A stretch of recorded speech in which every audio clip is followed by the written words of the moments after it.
Right, so it's just a few spells that didn't make it. How can you forget a bunch of spells in the last update? They fell out. It's a big list. How does spell fall out? Literally, out of a picture, they just didn't make it. What did you forget? Shields. What else? See invisibility. Arcane lock. Arcane lock? No. Arcane lock. It's a kind of practical joke. The door's locked. No? Door's closed. Anybody? Kieran? Maybe it's locked. Kieran. Right. Hey. Kieran. Hello. Hello. KK. He's dead. He's not dead. Wait. I'm proficient in medicine. I can tell. I think Kieran's dead. Gentlemen, I think there's a murder among us. Hurry up, quick! All right, that should be good. Oh, any signal? No. Nothing? Not bad? Okay, anyway, I think we're safe. Okay.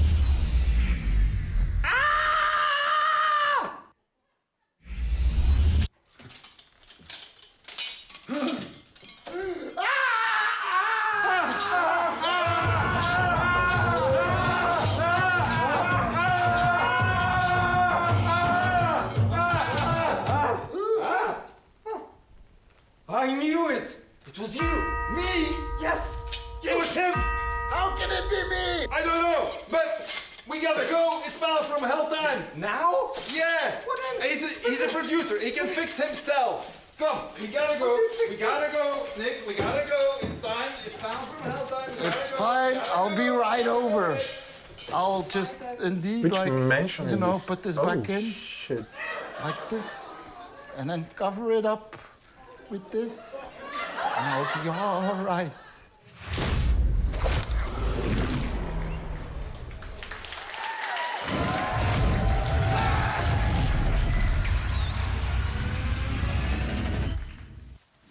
Few mortals ever glimpse what you're about to see. But don't be alarmed. I'm here with you.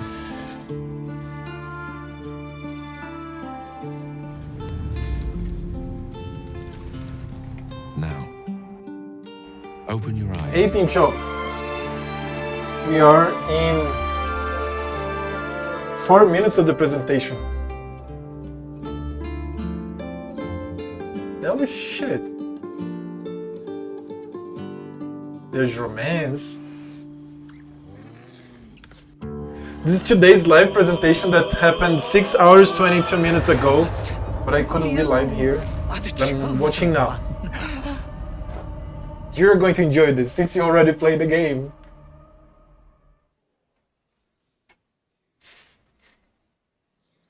Hello, everybody, and welcome to panel from Hell number 8, the last panel from Hell that we'll ever do for Baldur's Gate 3, because the game is about to be released in less than a month from now on August 3rd. We know we surprised you all with our early announcement of the earlier release date, something we've never done in our careers. But then again, the game was already actually delayed, and we just moved it a little bit earlier. Why did we move it earlier? Well, it is because we disconnected the release of our console versions from our PC version, and that allows us to release the PC version a little bit earlier.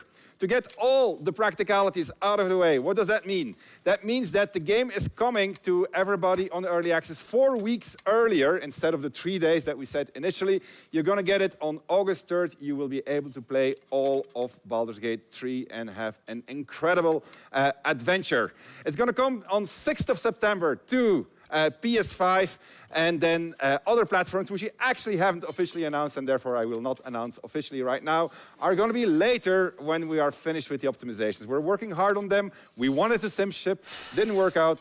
Shit happens, it is what it is. This is development. But speaking of development, this has been a development of 6 years for our entire team. We have many of our team sitting in the audience today. They are incredibly proud and can be incredibly proud of what they have accomplished. And my job here today is to guide you through a journey of what Baldur's Gate 3 is. I can only show you a very small slice of this enormous game that has so much content, that has so much permutations, and that respects your identity so much, that tries to offer you so much consequence to the choices that you're going to be making. I'm going to be joined by a whole bunch of people here, but before I do that, we are going to talk a little bit about the Digital Deluxe Edition, because I forgot that one. The Digital Deluxe Edition is coming to everybody who bought the game in early access. So you're going to get all of that content for free. You're not going to have to buy anything. You're going to get the Digital Bard Song Pack, the exclusive dice, Treasures from Rivellin, Adventurer's Pouch, and a bunch of bonus digital content, all for free, because you supported us so much during early access. And we cannot thank you enough. This game would not have been possible the way that it is now if it wouldn't have been 3 years in early access. And actually, I don't know if you've been counting, but last Sunday it was 1,000 days in early access, which is a very long time. Yeah. It took us a long time to finish it. There was obviously a few accidents in the universe around us that didn't help in this, but we are now at the end of the journey, and we are very, very proud. So, we're going to be joined by a bunch of people. I'm going to kick off with a video which is going to talk about character creation, and then we will have a chat about the stuff that you saw. There's a lot of new things for you to discover. So let's get started with this character creation video. Cue vid. Every choice that you make in character creation has an influence on the way the story will play later. Before you even start the game is ready to react to you based upon the character that you have created. First and foremost, we of course adding some new races, which is long-awaited half-orcs and dragonborns with some of the unique customization options. And I'm really happy with how our dragonborns currently look and animate. We will teach you everything you need to know to hit the ground running with a character that you feel happy to play. It's not a superficial engine. You aren't just making aesthetic choices about your character, you're defining their identity.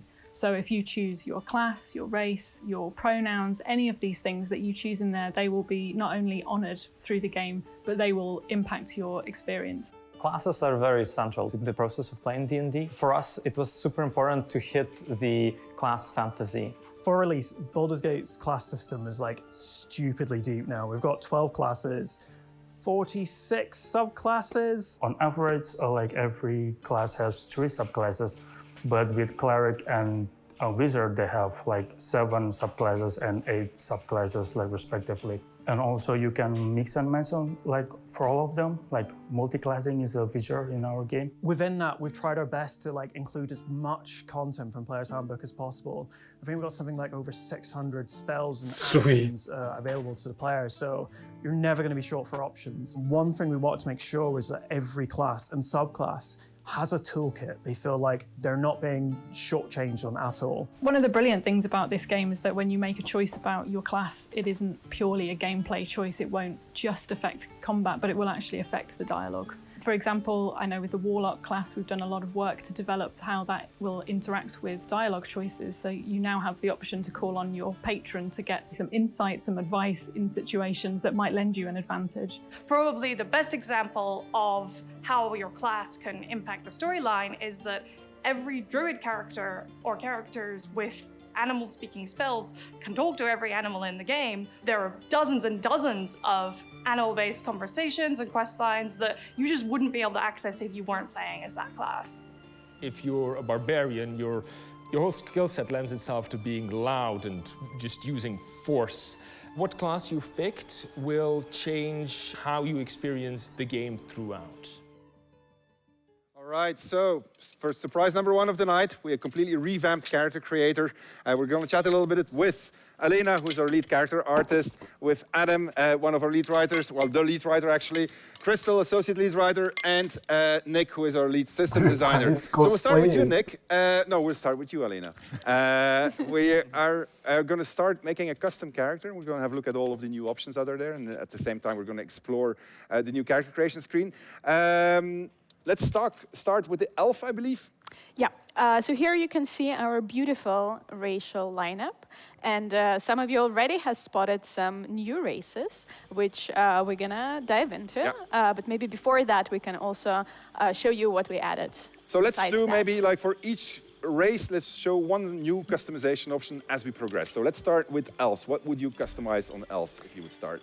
So for elves, I want to show you our kind of skin customization options. So we added maturity, which is a slider, which can make you a bit older.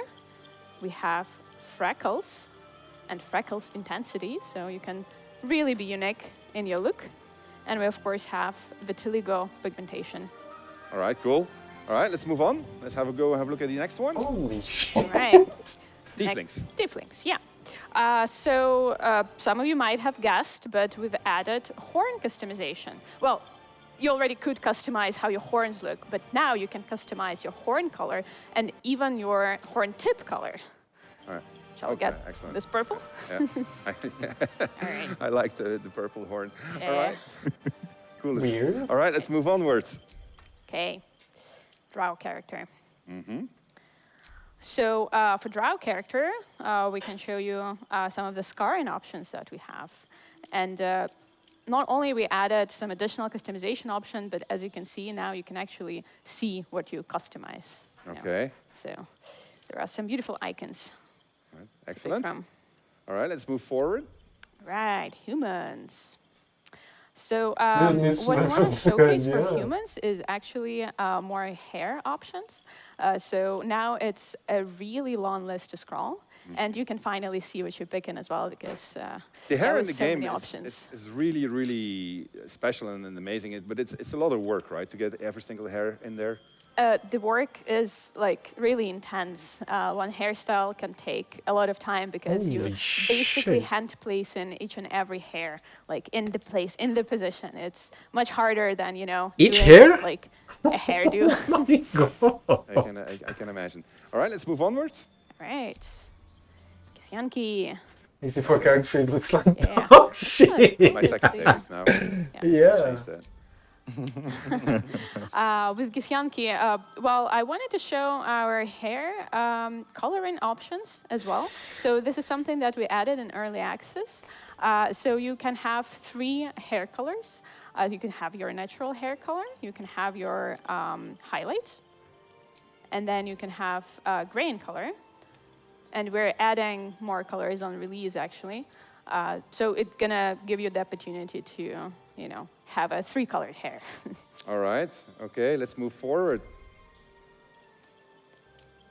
All right, dwarves.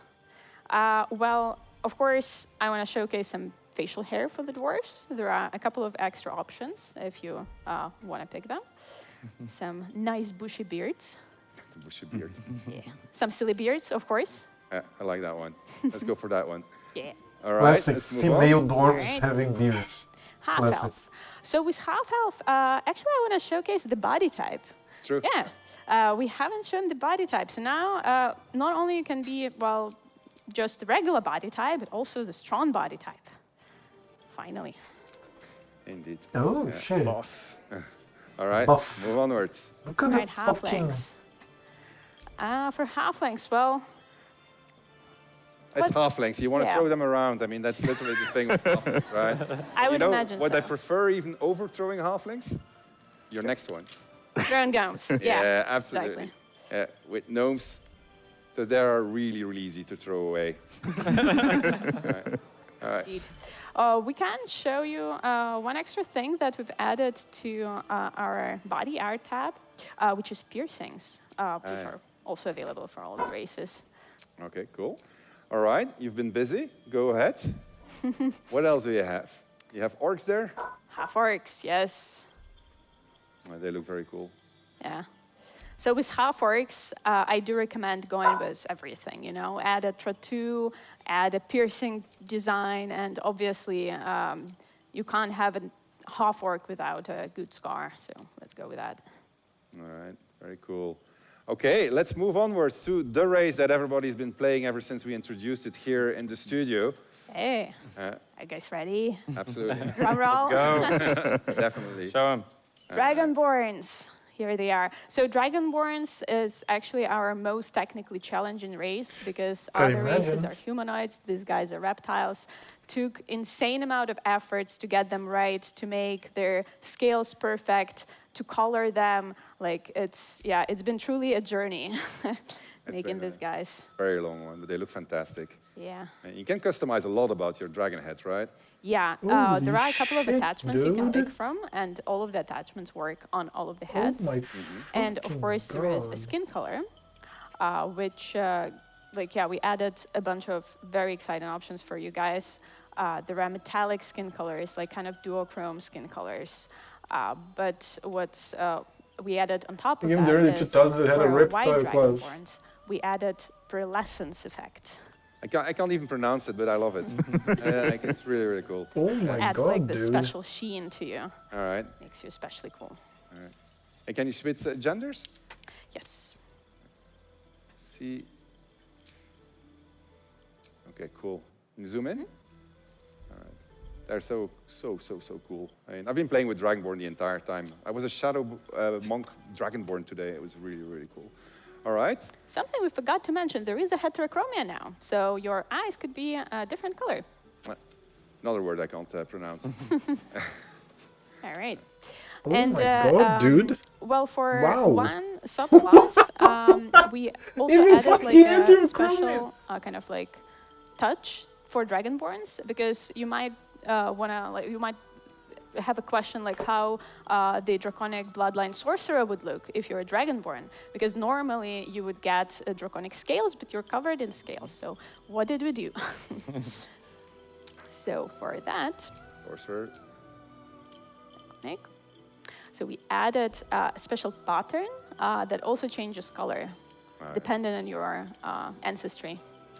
Yeah. So you can truly be like a duochrome Dragonborn, and then you can throw in a Draconic Bloodline pattern and like be, you know, the prettiest member of your party. It's absolutely amazing what character our team has done on this. They look fantastic. Merits a round of applause, ladies and gentlemen. It's really, really good. Thank you. Insane. All right, so our team outdid itself. Can't be trumped anymore unless systems team has something up their sleeves. Jumping to Nick. Nick, maybe let's start with it. Why did we change character creation from what was in early access? If you played early access and you're watching the stream now, you will recognize that the whole layout has changed. Everything changed. So one of the things we really wanted to do is to make sure that anybody who didn't play D&D before, didn't play Larian games before, they still had a good time, they still had a comfortable time. There is a lot of new information, and we tried to present it in steps, in bite-sized pieces that you can go through step by step, creating your character in a very clear manner. Yep, okay, well, take us through it. What do we get? Well, something I wanted to talk about are the classes. You mentioned that Systems has a few things. Yeah, 46 things is the number of subclasses that we're shipping at release. And we try to make sure that for every class, no matter which class is your favorite class, at release there's going to be a new subclass for you to play, some new play style that you can enjoy. For example, if you really like Paladins, one of the new oath for them is the Oath of Vengeance. So you don't have to be just the knight in shining armor anymore. You can be out for revenge. All right. Well, maybe give us a small tour of the subclasses. Like for each class, just mention which subclasses are and just cycle through them. Because Team Animation has also done something very special when it comes to the character creation. So if you take a bard, for instance. Yes, the classes now introduce themselves very nicely. We're trying to really get you into the fantasy of a class and communicate what the class is, even without the text on the screen. Just by looking at it, you understand what the druid is going to be about in nature, right? All right. So which subclasses are you most excited about? I'm most excited about the subclass that is not in character creation. It's going to come a little bit later, but it's a Gloomstalker Ranger. It's a sneaky, shooty type that I'm really enjoying playing, actually. All right. So it's coming later because that's per the Dungeons and Dragons rules, so Yes, you don't indeed. get to pick everything at the beginning of the game. Yes, yes. So some classes get their subclass at level 2 or level 3. Yeah, okay, but they're all present. So 48 classes is really a lot to choose 48. from. Wow. So if I'm playing the game and I make a mistake here, yes. Like what's going to happen? Like, do I need to restart the game or what? So we wanted to avoid players having to restart the whole game because it's a very heavily narrative experience. 48. And there's a character that you might meet, you will most likely meet, that will allow you to reset your class. Okay. And just reinvest all of the levels. This also allows you to really experiment with multiclassing, which is a new feature that we're also shipping at release. In multiclassing, there are a lot of really cool combinations. There are some combinations that don't quite work, and we want the players to really experiment with what is possible. And Respec really helps with that. Yeah, I can. That is great. Fooling around with it. I've been very bad at multiclass, I have to say. There's some really crazy combinations for very stupid reasons, but I had a lot of fun with it. All right, so that is the classes. So once we've figured out what class we have, we jump then to backgrounds. Backgrounds that shape together with class and racial choices what dialogue options you're going to have. And you, Crystal, your team has been very active on introducing those. They have. They've been very diligent on it. You spent your first 6 hours of the game making this beautiful, complex character. You pick your class, you pick your race, you pick everything down to the eyelashes, whatever you want, and then you put them in the game, and you want the world to react to your identity that you've put out there. You've expressed yourself. Yeah. The game has to recognize that. So what we noticed was you could be an alien Githyanki sorcerer, a drow warlock, a dragonborn bard, and you're just wandering into the elf song, and you sit down, and no one has anything to say about that. That doesn't make any sense. I agree. Hey, how are you so doing, we went all Cal? the way through Act 1 to Act 3, and we made sure that we built in the reactivity to all the dialogues and in the moments where it would matter. And it's not only reactivity, it's actually also full permutations of situations that was added to it. So somebody told me that when we calculate the word count and the line count that went into Act 1 into early access, and we compare it to today, your team has added over 1/3, 33% more lines in there. Is that correct? I'm afraid that it is. Is this because you've been talking to the finance team about the budget for all the voice recording and the cinematics and the motion? No comment. Okay, well, good. But it is actually, I have to say, I played through. I've been playing a lot, but I mean, I've played through as a gift druid, and it was a completely different experience as if I was playing with my drow. So I was really impressed actually by how much has been added and how much deeper it feels now as a result as an experience. All right, so we've got one person left on the stage. We have something new, which is the origin characters. Nick, can you jump to the beginning of the tab, which we didn't talk about yet? The Adam, first why tab. don't So explain. Yeah, so you can create your custom character. You can also meet a lot of people on your adventure that you can recruit. So if you've played early access, I know you've met Astarion, I know you met Shadowheart, you've now met Karlach. You can also play as these people. So when you meet Astarion, there are things about him that you don't know, that he keeps close to his chest. You usually find out what they are when he tries to bite you. And then you think, oh my God, how did I not see it? He's a vampire. If you play as Astarion, you are the vampire. So you know from the very beginning of the game that you're a vampire. So you can bite people. So if I'm Shadowheart, if you're Shadowheart, and I got let's this pretend. big secret. Yeah. Big secret. Very, that's not, very, very. Not on my armor at all. Knows, no, it's not. It's hidden. Because I mean, I've played all the way to Act 2, and she didn't tell me. She didn't tell you her big secret. She didn't yeah, trust it's me. because she doesn't like you. But I think she likes me. She doesn't like you. Okay.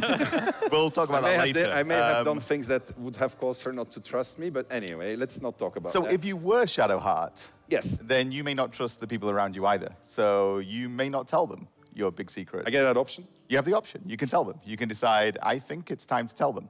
And depending on how much they like you, they may react well, they may react badly. So, okay, well, take that one step further. There's a particularly nasty vampire spawn that is present in my party. That's Astarion, spoilers, but yeah. Spoiler alert from now on. There's going to be a few spoilers. I'll try to tell you whenever there's going to be a spoiler, right? So, but in general, just cut the assume stream, it is. because there will be spoilers, all right? So, In just general, saying, cut the stream. So don't tell you weren't warned. All right. So you're Shadowheart. No. Oh. No, you're You look like Shadowheart. You are Shadowheart. You're Shadowheart. I'm Shadowheart, yeah. I'm Astarion. Okay. And so, well, hold on, wait, first, reverse roles. I was Shadowheart. You're not Astarion. Astarion is there. He's there, right? Astarion, in my playthrough, when he was recruited as a companion, tried to bite me. Did he? All right. Yeah. He did. Yeah. So, and I let him. It was a lot of fun. And I died. Anyway. So, switch around now. Yeah. I'm Astarion. Yeah. You're Shadowheart. Are you hungry? Fuck yeah. I've been sitting in the suit this entire day. What do you expect? But yes, you can. The things that Astarion does as a companion, you can do as Astarion. So I can bite you. You can not now. But the other thing is that Astarion knows things about his past that you have to get out of him if he's a companion. He may open up to you. He may tell you these things. If you're him, you know them already, obviously. That gives you a completely different perspective. It's completely Shiny armor is a little bit of rust too damn shiny. It is damn shiny. People react to you differently, but also sometimes when you go to sleep at night, you might remember things, or you might have haunting dreams or nightmares about your past. I know why you said that. I did say that for a reason. We got a video. Roll video. The forest, dark, cold, foreboding. Hello? Anyone there? First, thou shalt not drink the blood of thinking creatures. Second, thou shalt obey me in all things. Where are you? Show yourself! Third, thou shalt not leave my side unless directed. Your heart pounds, but you're ready. He's going to regret coming for you. Fourth, thou shalt know that thou art mine. 3, lie to yourself, boy, but not to me. You are mine forever. All right, so I think that is really amazing. And he has the two I'm super proud of bites Alex here. for having managed to pull this off, because you tell stories in first person, you tell stories in third person, right? When you replay the game, you can have a completely different experience. We could have a multiplayer session where I'm Shadowheart, you're Astarion, you're going to be, who would you be? Liza. Nice. Obviously Dark Urge. We haven't announced them yet. Spoilers, everybody. Way to go, Crystal. Way to go. All right. So, speaking of... It was on the screen. Speaking of Dark Urge, I guess we're going to show something on Dark Urge, right? Yeah. Because you just spoiled it. All right, let's cut to a video of Dark Urge, and then you can speak all you want about Dark Urge. Well, with limits. That's new. Let's go for that. For me, at least. What is Dark Urge? The Dark Urge is a fully customizable Origin avatar character. You can play as whatever species, class, build, appearance, gender that you would like to, and still have the character's origin story working on top of that. It's an avatar-only character, so it means it's just a character that you can play as, and you don't know what this character is. This character is someone who's waking up and the only feelings that they have are the bile of their liver, the gushing of their blood in their ruined body telling them you're going to kill and kill again. The Dark Urge, in a lot of ways, is a dark counterpoint to the main storyline. Play with the concept of why are we always so compelled to do terrible things in video games in the first place? For my first full playthrough at launch, I think I would probably play the Dark Urge. I'm a little bit scared to see what I would learn about myself, but I think that's part of the fun of it.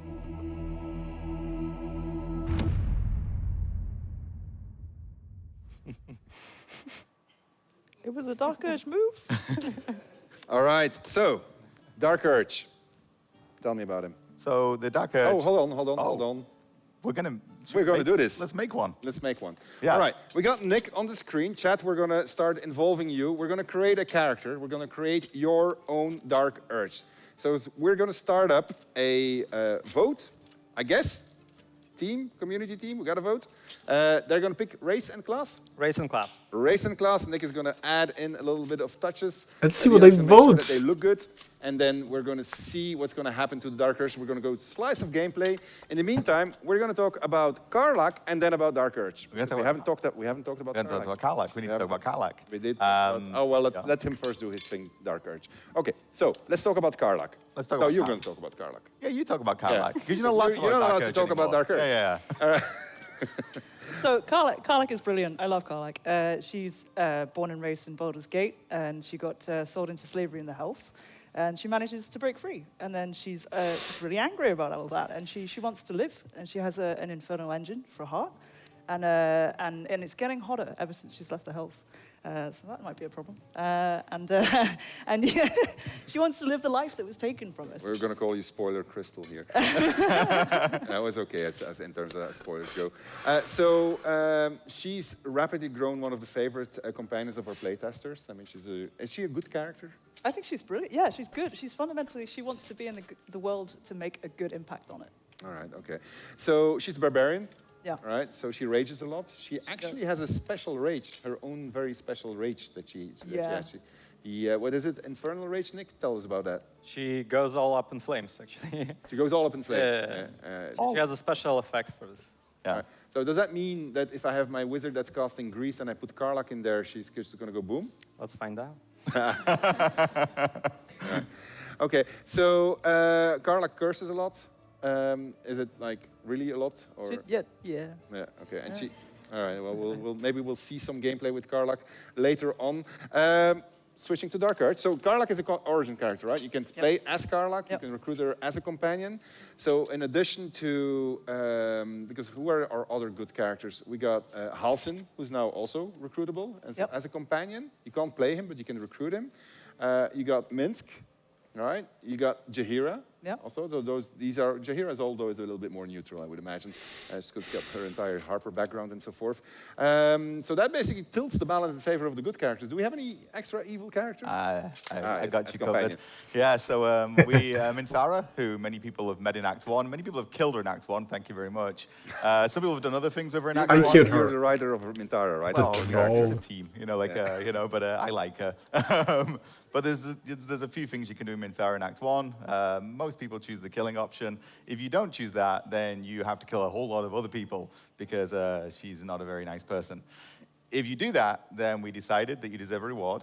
And in Act 2, you will be able to find Minthara and recruit her into the party. And that's actually going to put you on a different permutation than the permutation you may have been on. Very different. Yeah, very different. Yeah. I love that moment. I think it's really, really cool. I really like the question that she asks also. Yeah. We won't say that we will not talk about the question. All right, so Minthara, Halsin, Karlach, Jaheira, Minsk. These are all characters that were not in early access. Dark Urge, obviously. So these are all characters that players haven't had the chance to experience yet. And then we have the avatar point of view from all of the other companion characters, going from Lysel, Shadowheart, Will. We didn't talk about Will. No. Tell me about Will. We've redone Will. Pretty much every line of dialogue's been rewritten. We changed his story a lot. We realized with Will that he had this incredibly compelling story. We weren't telling it as well as we could have done. So we did it again, because that's what we do. What we do. He goes in different directions much earlier in the game. Traditionally, with RPGs, people will tell you, oh, this character can go down 2 different paths. They do it as late as possible, because then there's less permutation. We did it at the beginning. Oh, my God. Will's a very complicated man. He's got a really complicated story in terms of development. Yeah, for the player, it's very obvious. But the results of his choices are insane. Yeah, from the very beginning. So he has a pre-existing relationship with one of our origin characters, and he has a pre-existing relationship with the city of Baldur's Gate. We can say what his relationship is. Well, he wants to kill Karlach at the beginning of the game. So we made 2 origin characters who one is trying to kill the other one. Yeah. So if you follow Will's original origin quest, you cut Karlach's head off. This is true. Yeah. It's very sad. It's a great scene also, actually. Yeah. Well, I mean, with due apologies to the Karlach developers. But you can also not do that with Will in the party, and then he goes down a very, very different route. He has his reasons for what he's doing. Karlach has their reasons for wanting to survive. They can become very good friends. I can imagine. Yeah. It's true, yeah, most people do. And then there's the Dark Urge. Yes. So the Dark Urge, when you start playing straight away, you see this is a different character. This has narrator is talking to you and telling you these things that are going on in your head. You feel like a custom character because you created yourself. But very early on, just some of your gameplay interactions give you scenes that you've not seen before. So don't skip through things as Dark Urge. And then you have an entire storyline that starts to bubble up, and it's very great. It's great. All right. So when you say Urge, I can imagine a lot of things. Yeah. When you say Dark Urge, I can imagine even more things. So this particular character has an urge that is making them do things, but they can also resist it, right? They can resist it. So we all sometimes have dark thoughts. We all sometimes have impulses that we think, oh God, I shouldn't, and maybe I should. And as a Dark Urge, you can or you can't. But sometimes it's going to be very difficult to resist. Yeah. Sometimes you're going to say, this is really good fun. I'm going to lean into this. So I saw chat saying the murder hobo. It's not quite that simple, but it can be. You can play a murder hobo as anybody. Astarion can be a murder hobo. Shadowheart can. The Dark Urge is compelled. There are things inside the Dark Urge that are telling them do bad things. Yeah. It goes to places that I think we did a great job. I mean, I agree. Yeah, it runs through the entire story. Yeah, no, I agree. I think it's rapidly grown to be a favorite character of all Yeah, people. and importantly, it can be a villainous character like anybody else in the game. Any of these people can be villains, they can become heroes. The Dark Urge can as well. Yeah, but with quite an interesting twist behind him. All right, Nick, are you kidding me? The chat has spoken. It's a white dragonborn and it's a monk. And it's a monk. And It's all new stuff. White Dragonborn. All the new stuff. Makes a lot of stuff. That's the Chat, chat. I've read the big Predictable, but we surprise. love you. Thank you, chat. All right. Okay, right. You're going to show us a small slice of Dark Urge because we don't want to spoil it for players. Tiny. Right? So really small, but this is at the beginning of the game, so it is a spoiler, but it's so at the beginning of the game that I think it's not that much of a spoiler. All right, go ahead. Indeed. So I'm exploring the crash site. You've probably seen it in early access. And as Dark Urge, I've already recruited Shadowheart, and I've come across some goblin corpses. So of course I'm going to loot them. So let's loot them. Some stuff. I take it. You drink in the pungent corpse.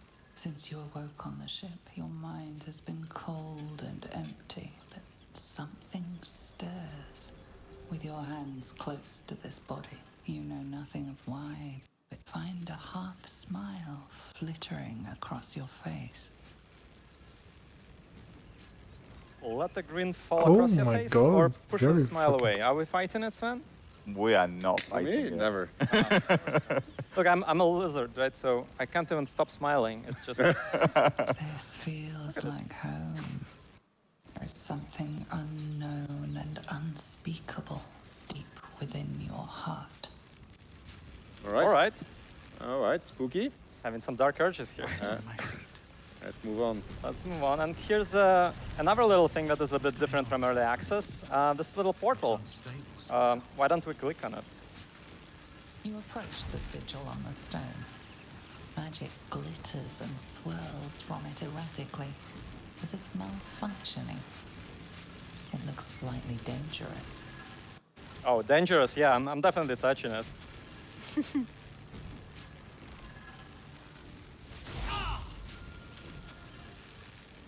Well,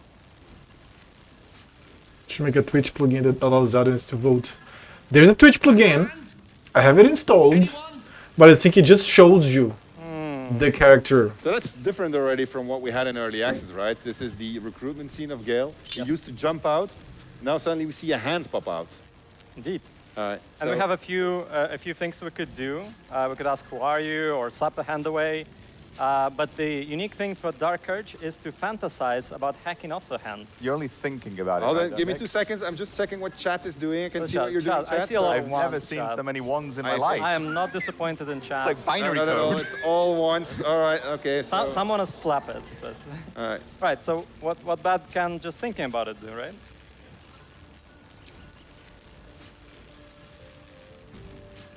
This branch of flesh is begging to be pruned, and its sap sucked from. My mistress' eyelids! Stop! Cease, you loon! Ah! Ah! soon as the dreams cross the threshold of your imagination, you snap back to realize they have all come true. Oh, wow. You were supposed to lend a hand, not take one. Look at her face, full of blood. Raised on the Nautilus, but now you are truly awake, alive. And poor Gale without a hand. Jesus. So, this can be a very lonely journey. I like his hands-on approach, but... Let's give Nick a hand. All right. Oh my god. Yeah. All right, so this is a game where you can just kill your companions like that, and then you can just continue journey ahead. And so There's more companions. there's more companions. Oh, well, what if all the companions die, Nick? What do I do then? You can hire hirelings. Aha. If you run out. There's 12 more hirelings for your Dark Urges. You can really fill that camp with corpses. So that means you get one for every class, subclass, and then you can... Hirelings are just custom characters of each of the classes. In case you want to fill out your party or you want a party of all barbarians, let's say, you can go for that. All right, excellent. And then you can respec them also, I guess. Indeed, you can respect them as well. All right, excellent. I think you want to show us one last thing of Dark Urge, and then we'll just move on. Check your inventory, Nick. Check my inventory. Yeah. Let's take a look at it. Yes. You go. Yeah, Trophy. Of course. So what is this? To better go to sleep at night?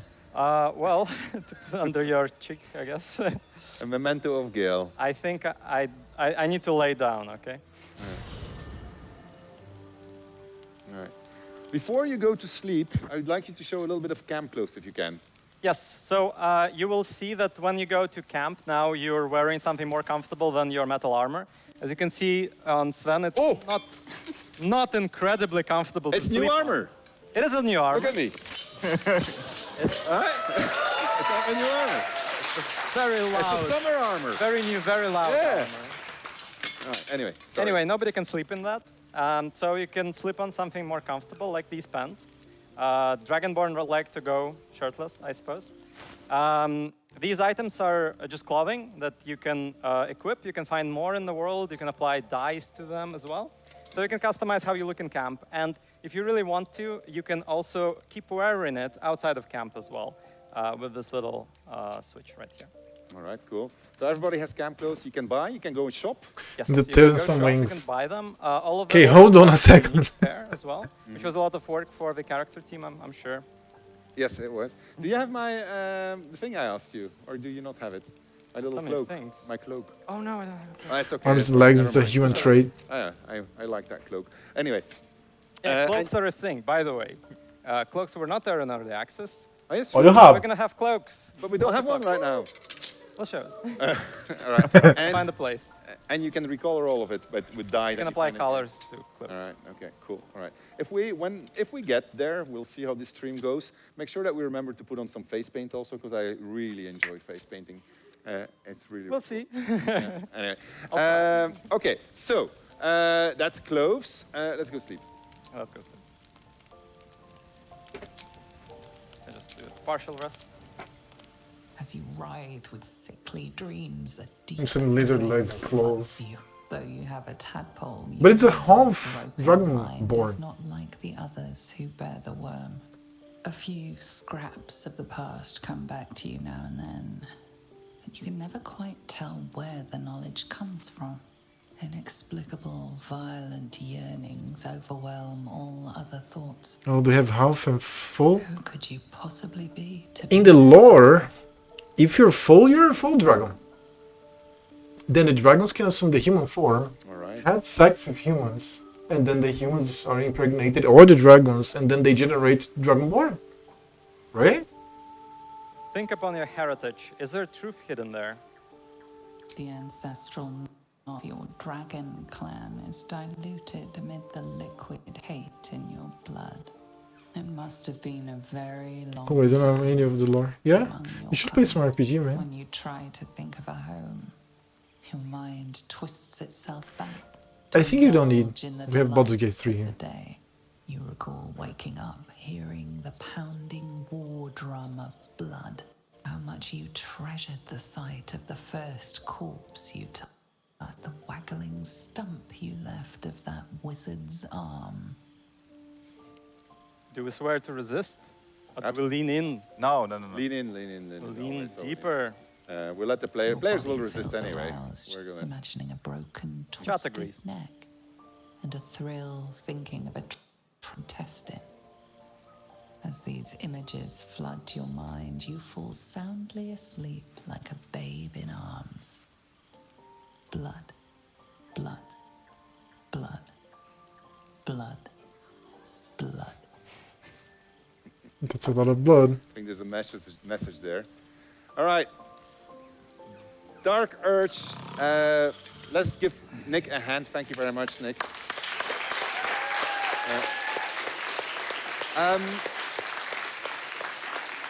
Dark Urge, dark side of Baldur's Gate 3. There's many dark sides on it. Not for the meek of heart, just warning you. It goes very brutal. It can go very, very, very brutal when you play Dark Urge, but it's just the game living up to the choice and consequences of your choices. You can always resist, so whenever you go somewhere, it was your choice to go there. Let's jump to a lighter topic. We get a lot of questions about romance, relationships. How can you, what relationships can you evolve with your party members? The answer to that is quite a lot. We have a very broad spectrum of relationships, and we're going to talk a little bit about that right now. We got a video lined up for you, and then we'll have a little chat.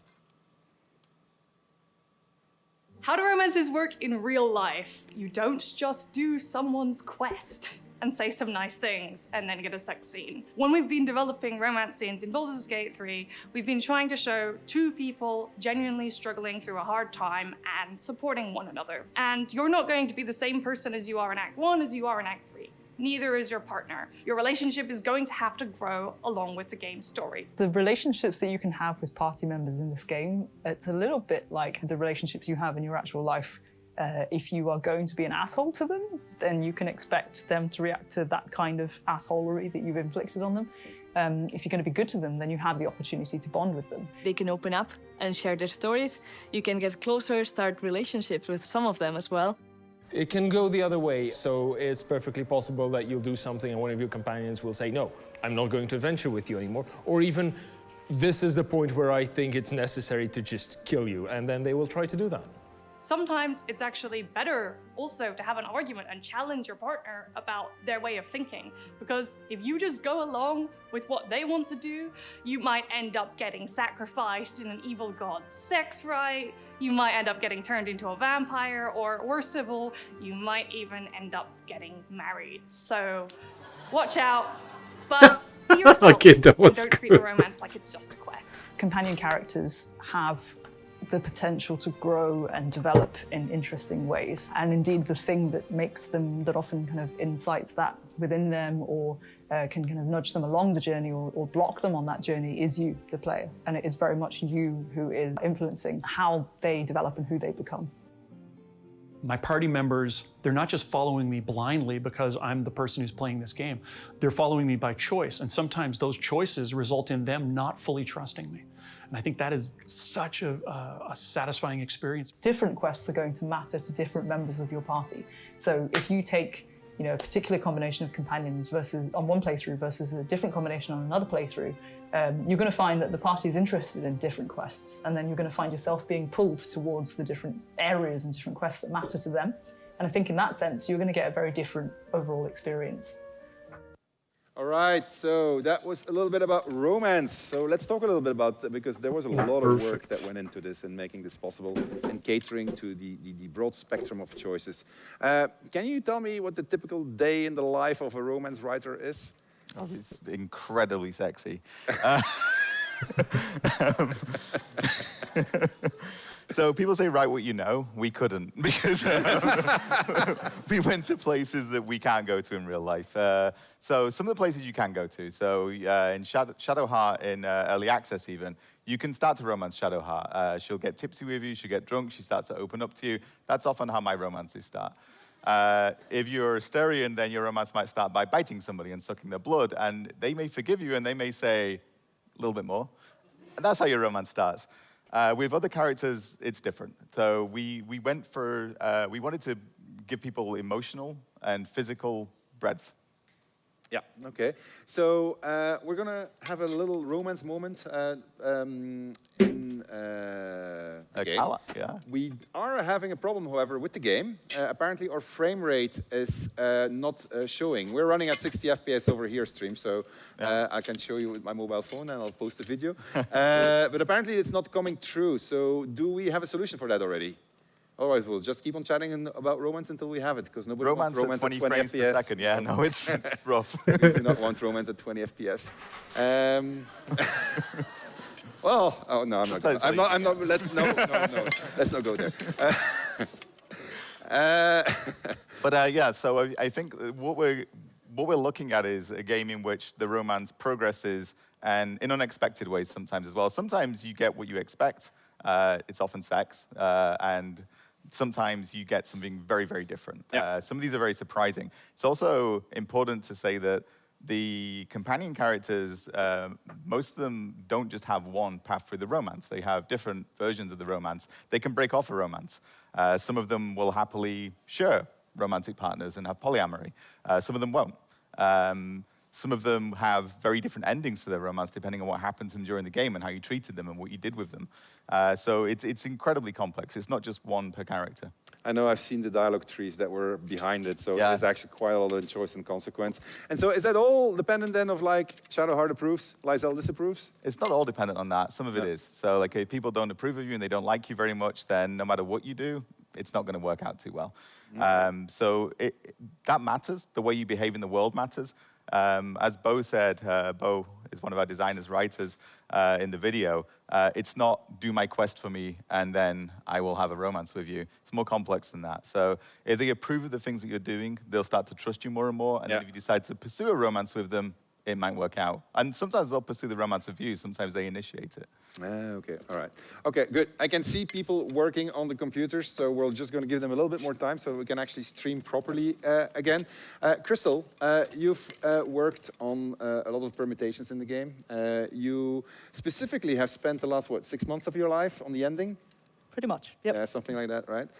So you, in the ending, in the permutations that you're catering for, how is romance accounted for? Is that something that you look at, or? Yeah, it's something you have to look at, because if you didn't, it would feel really weird, right? If you have this really deep bond with a companion character and you get to this point where you have to make a key decision about how you want your story to end, what they think is going to matter to you. So those moments have to be factored in, and it means that in one of our final dialogues, we have 1,900 lines, and you will see, 30 seconds to 2 minutes of that, and get a sense of what. So a question I got a lot, we've done a lot of interviews in the last couple of days presenting the game to press and then to creators. The question we got a lot is doesn't it bother you that people don't see 99% of your content? No, because they'll see their story, the one that they played that was true to the choices that they made all the way through, and if they really enjoyed it, they'll replay it, and then they'll try different things, and I think that'll be great. All right, well, yeah, that's very true. So one last question on this. I think the tech problems are solved. Is that correct? Are our tech? All right, they think so we'll find out. I can be good. I can be evil. Can I be evil in romance? Even if Oh, yes. Adam can. All right. Come on. But that's going to be very different, because I'll have companions that'll leave me when I'm evil. Well, maybe, yeah. Sometimes you can convince them to stay. You'll be surprised what you can get away with. I mean, this is very, very realistic. Yeah, no, it's true. Oh, it's the roll of the dice, right? Sometimes it's the roll of a dice, yeah. Romance sometimes is as well. The things that you can get away with and you can persuade people to do is pretty incredible.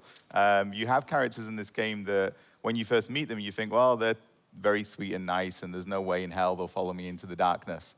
And if you play your cards right, they will follow you into the darkness, and then they will do terrible things in the darkness. All right, okay, good. We've got the frame rate problem solved, I hope. So let's jump to the game. Crystal, you're going to give us a small stroll. Where are we? In the lower city? Yeah. Imagine your boss live saying, I hope the problems are solved. Right, Tech? And go find the Tech trainees there, sweating cold. At the beginning of the lower city. I see a little small person over there selling newspapers. Let's go check him out. Oh shit. Hello? Does anyone want to buy a gazette? Really? Not the best one, but I'll take a. Thank you. All right. I'm hearing that we still have the FPS problem. Oh, very cool. Okay. All right. This is close to Red Dead We'll hold on to Redemption. it. We'll hold on to it and we'll do it maybe later. We're going to jump to a backup solution, which is going to be romance of a completely different degree than what we planned on showing right now. Okay, yeah, I mean, we can go to live. tech. Yeah, let's go to tech. Live is good. He's pissed. I'm so sorry, dude. Many a tear in the weave. Be right back. Oh shit. I mean, live things. This is not live. I can just advance because unfortunately I'm not playing live. Watching live. Let's try not to spoil ourselves. Okay, good. I wish I'd seen this earlier today. 7 hours 14 minutes before, but. All right, chat. We are close to a backup solution for our streaming problem, for which we apologize. Obviously, it's not what we wanted. But well, it turns out if your while HC we character are dies, you don't waiting get to for keep the all your tech little guys to statue sort progress or everything waypoints. out, we decided we can do a live AMA. So ask us questions and we'll answer your questions there we until know. they have figured it No, out. you're So wrong. It gives you like 5 minutes of exclusive access to us in terms of ask us anything. Anything. Anything. They don't show in the map, but you have we the have to wait for bonuses. the delay on the That's stream. what happens because I died. And how many okay? voices in total in the game? I know. I assume that there's a question I'm about telling you. player voices, so there's 8 in total. If it's a question about how much voice lines we have in the game, You have the bonus. it's We don't have them in the map. That chat, now it's going way too fast. We're going to have yes, no, yes, no. 100. It's I think it's close to 190,000 lines recorded. No, it's a lot. Yeah, It's something like that. I had the numbers in my head at some point. We killed our producer, so I don't know anymore. Beginning of stream. It's worth putting that in context actually also, because we saw once we announced that we had like, what was it, 2.5 times full episodes of Game of Thrones in terms of content combined. Everybody assumed that you're just going to be watching like hours and hours of cinematics, but that's not true. It's just because there's so much choice and consequence and permutations in the game. It's very hard to transmit that on a stream like this. You'll find out for yourselves when you're going to be playing the game. But there's really a lot of possible stories to be had in Baldur's Gate 3. All right, what else do we have there? I can't see, they're going too fast. I can't read them. So if they don't... All right. Will we? He's embarrassed, but it's going well. So it's all good. They are going very well. Yeah. All right. Go ahead. Yeah. All right. You get a mic. Sorry, All right. chat. There's too many of you, and you're too fast. I'm sorry in advance because it's a terrible question, but it's a question you will have a lot of things to say about, so maybe it will help for the technical problem. Everything is political, even if gamers don't like that. And so with almost 200 hours of cinematic, you have written a lot of stories. And I was wondering, in the end, when you take a step back and look at every story you told in your game, what are the principal themes, the morals?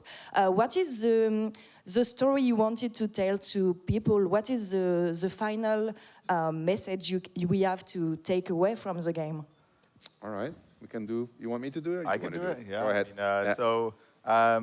First of all, I don't think it's a story we're telling to you. It's a story we're telling with you. That's really how we think of it. There's so many stories in this game. Some of them are incredibly dark, some of them are incredibly light, as I've already said. Some of them are funny, some of them are sad. Thematically, one of our cores is trust. You're thinking about who you can trust, why you can trust them, and why the world should trust you sometimes as well. And you can be somebody who is incredibly distrustful, and you can go fully down that path. You can be the most noble, virtuous person in the world. We let you do any of those things. But it is a collaborative story. You start playing the game, you're telling a story. We have our stories. You are going to interpret them. You're going to make your own versions of them. Our message, I mean, for me, it's have fun. I agree. And there's two axes of team. This is what Adam just said, trust. That's about the party, gathering your fellows. Will they trust you, won't they trust you? But there's also a vertical axis, which is the one that propels you forward. Got a monster that is growing inside of me. What am I going to do with that? What am I going to do with the fact that this monster is certainly starting to give me powers? Am I going to embrace them? Am I going to resist them? How far will I go with this? This game is going to go very, very far in offering you powers, and it will be up to you what you do with it. By the time you are in Baldur's Gate at the end of the game, you're going to be exploring the city. You will arrive there as somebody who used to be a wretch destined to become a monster, and now you are the last hope of the city.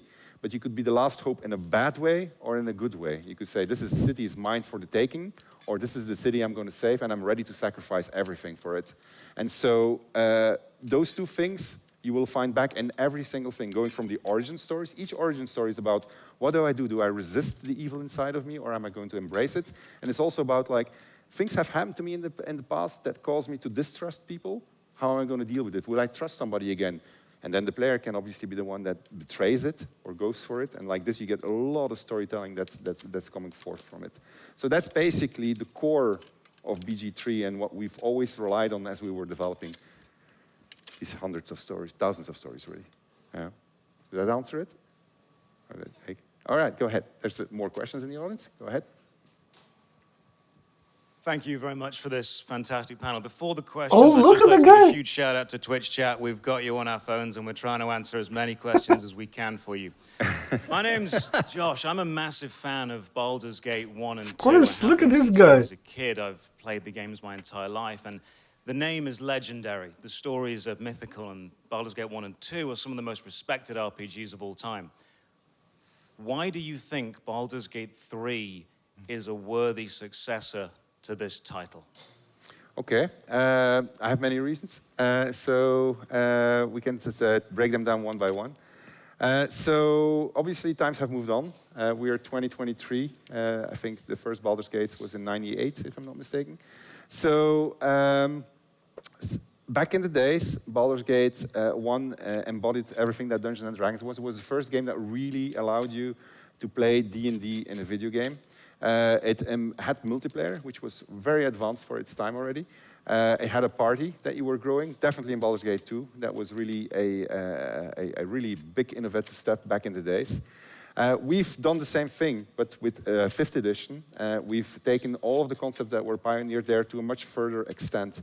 The relationship building that you're going to be doing inside of the game, the party that you're going to gather, that has, you will find out when you're going to play, that has lots and lots more than what was possible back in the days, both in the fact that it's being told to you in a cinematic way, but not in just a linear cinematic way, but actually in a fully dynamic cinematic way that depends and reacts to all of the choices that you've made, all of the decisions that you've been making. And so that is, for me, was one of the core things that we wanted to put in a game that was about gather your party, which is what the catchphrase was of the original Baldur's Gate. The second thing is this game follows the structure of the original game. You start your adventure elsewhere. There's a big, strong call to action, and that takes you to the city. So we are basically following that same journey. You're going to have a strong call to action, which in this case is, I'm about to become a monster, and if I embrace that becoming a monster, I'm going to be a very powerful monster. I was, back in the days, you were a Baal spawn, and that was the same thing. I have this Lord of Murder that is guiding me, so I need to deal with that. What am I going to do with this? You could turn into the Slayer or not, and these were things that you were going to be interacting with. So there is that aspect. Back in the days, Baldur's Gate 1 was at the peak of what was possible visually. It was a beautiful world. It had a lot of adventure, lots of exploration to be had. You've been trying it out today. I don't know what your thoughts were, but the BG3 offers you the same things. It gives you plenty of adventure. It gives you plenty of opportunities, but it does more. What was not possible in the days were all of the systemic interactions that we put in there. In that sense, it goes further than what you had, and it should, because it has to innovate. BG1 was an incredible, innovative game. BG2 was an even more innovative game. I think BG3 is at the peak of what's possible in traditional and actual modern RPGs also. It brings you a game that marries systemics in which you're really, really free. It marries Everything that's about exploration, adventuring, everything that's been done in the genre, it's all present in there. It marries storytelling in a narrative manner that reacts to the system, to the choices that it makes. It's a game that respects your identity in ways you cannot even imagine when you start playing, that you realize as you're going through it. And you can do it on your own or with a friend and multiplayer. And so all those things together, I think, puts BG3 at the forefront of RPGs, just like its predecessor back in the days. So, and maybe, and most importantly, when it comes to BG3, I think it's a game that is incredible, a lot of fun, just like the original games were. And it's going to give you a lot of replay value, and you're going to keep on replaying, you're going to keep on finding new things, and those things they're very hard to find in this type of game.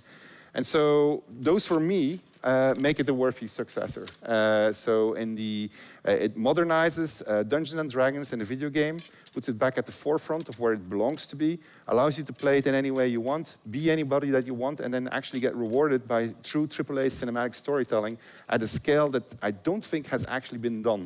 And you can do it with your friends. You can be watching in split screen 2 cinematics at the same time with different choices, deal with the consequences of what your friends have been doing. It's just really, really cool. Anyway, that was...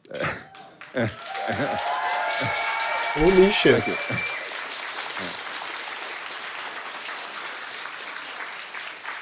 All right. I see the tech guys are still busy, so we continue our representation of Twitch now in the audience. Go ahead.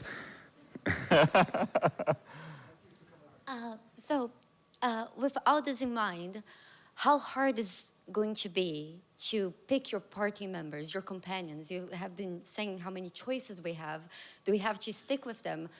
Can we swap them on the go? Do we get punished for swapping them on the go? What about the ones that come later in the game? Mm-hmm. So if you can... Okay. Thanks. I'll let you do it. I just talked a lot. Yeah, so they can come with you, so is the short answer. We're not going to lock them out at a certain point. We're not going to say, hey, you've reached the city, you need to leave these people behind. They come with you. They stay at your camp. You can pull them out of camp and take them to do things in the city or elsewhere. You can put them back into camp.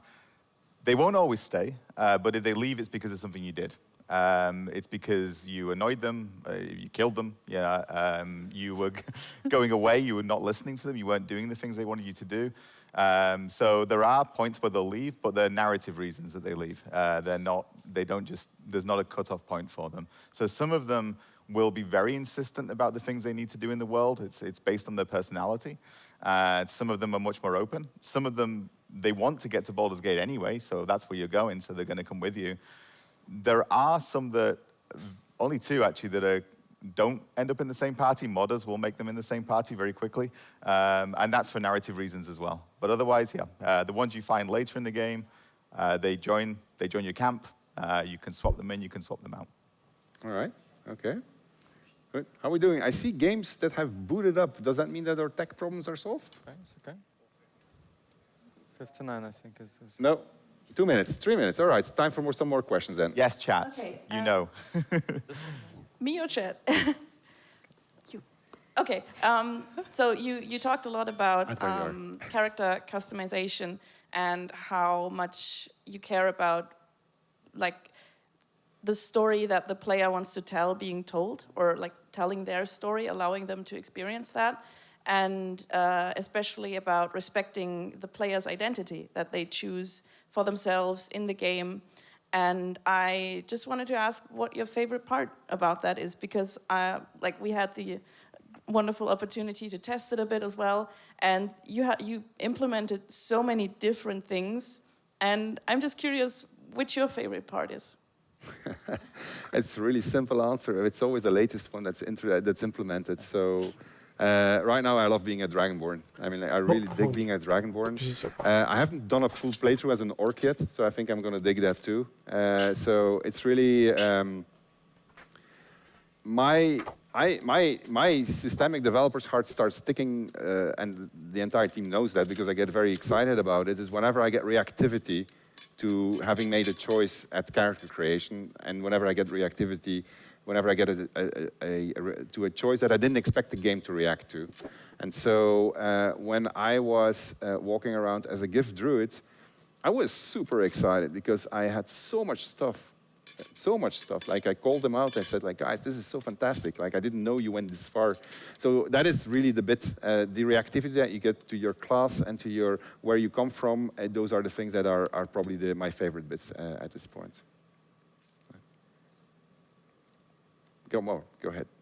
So you've shown us a lot of very horrible things today and in the past day.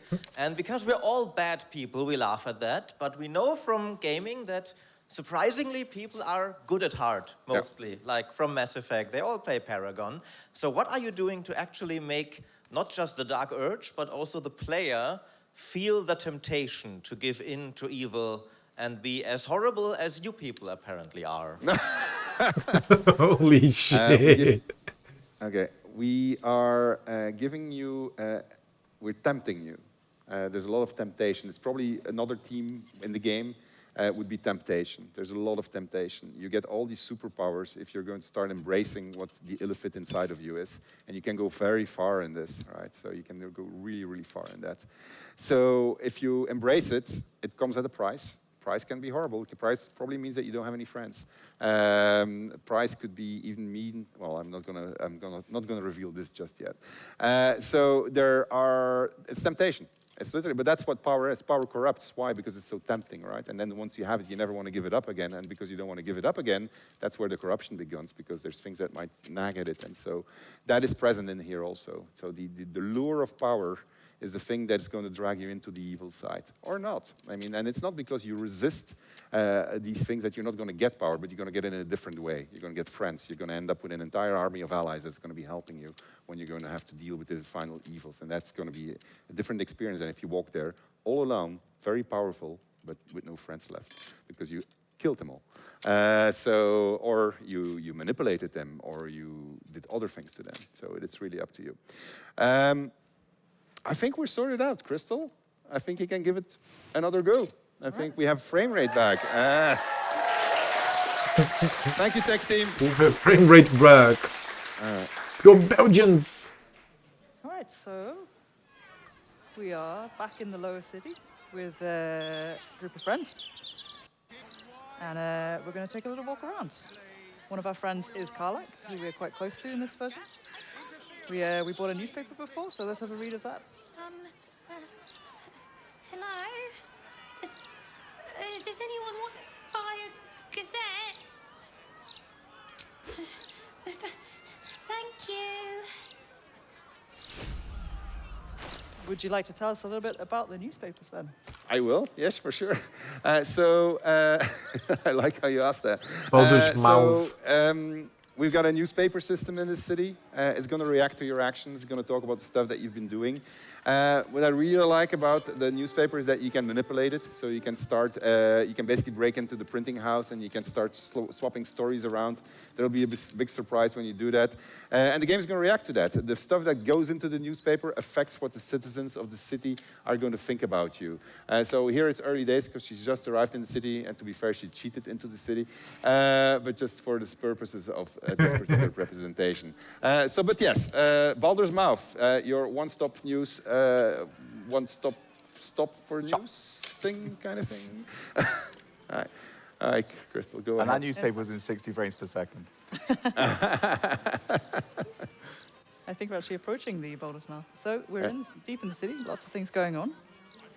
As we're moving through the city, where are we? Here we are. You can see all these snippets of life around the area. There's a lot of, maybe you want to talk about that actually. There's a lot of voice going on in the city. There's a huge amount. I mean, I don't know how well you can hear it, but there's constant conversation. There's a hubbub. It feels like a real city, I hope. I mean, it does to us. It's a very busy place, so you'll hear people talking. Somebody actually asked me how hard was it to have the team write all these lines. Oh, yeah. You want me to I'm talking too much. That is very cool. Sorry, no, it's okay. Yeah. It's just going the wrong direction. Oh, Chris. I knew it was going to be good. Big city, it's easy to get lost. But somebody asked me how hard it was to fill the city with so much noise. And actually, I was wrong. It did a good job for us. It actually makes that job easier because if you listen to the people talking, they're actually reacting to events the same way the newspaper does. So they'll be talking about the things that have been happening. You'll hear these snippets that they help us to tell the story without you having to slow down, stop, and click on everyone. If you want to do that, you can. There's a lot of people to talk to in this city. Including people that you might remember from Act 1. That's Sorcerer's Sundries, right? Yeah. Yeah. And so that's Arden over there. And so his story continues here, and actually depends heavily on what you've done, what you did in Act 1. One of the things you're going to find when you're going to be in the game is that a lot of the things that you did during your journey end in the city and have an impact here. And it's insane how far that goes. There's really a lot of reactivity to it. We don't want to spoil a lot, so we're not showing it to you, but you'll discover when you go in there. All right, go ahead. We're going to go and find an old friend of Karlach, I think. That looks like a familiar face over there. Yeah. Your son Karlach. Oh, I wouldn't start. Yeah, okay, there you go.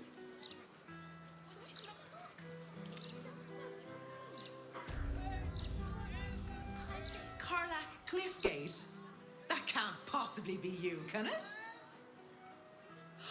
Fitz! If Oh. you want a sight for sore eyes. Can we cut for a second? We forgot to remove the debug context. I heard you'd run off to Neverwinter, and that was not. Everyone look at me. Don't go back to or just go. The debug context was there. I was like, what the fuck is this? Okay, they're going for I it. just realized that all of Let's silly context is on the screen. So you don't want to see that, chat. I'm sorry. We had to rush and restart everything, so therefore... Okay, we're good again. We can go back. Good to you. I won't lie. They have. Should we let them catch up? Yeah. Well, go on, girl. Tell me everything. First thing first, you saw the news, didn't you? About Archduke Gortash. Right? Oh, I'm sure the fox will make a great duke of the hen house. I think you were the only thing that kept him a little honest. After you left, things got dark, fast. I got out while my soul was still intact. Started working for an arms merchant. Still in the trade, as you can see. Met my fella Gregor that way. Been together 8 years now. And Karlach, we've a little one on the way. Fitz! That's incredible! Congratulations! Mum life, huh? You're going to be incredible. God, I hope so. Even after all these years, it seemed to happen so fast. But now that you're back in town, you must come to ours. All of you. We'll have a good supper, catch up. You can meet Gregor. And the little one in a few months. Are the two of you together? Uh-huh. Isn't he handsome? I don't know how the multiplayer works. No idea. We're going to be finding out that. Just by looking at you. Pleasure to meet you, by the way. I can't tell you how good it is to see you, Fitz. I'd love to come have dinner with you and Gregor. We're in the city on some urgent business, but can I come find you when it's all settled? I'd love that. Meanwhile, if you're still in the business of intimidation, you should take a look at my stock. All right. So Karlach is your partner here. I think you have to press space. Yeah. Great to have you. All right. Karlach is your partner here. I think she still wants to talk to you. I'm sorry, I interrupted you. Go ahead. Whoop. I cannot select. All's well that ends. Not as bad as it could have.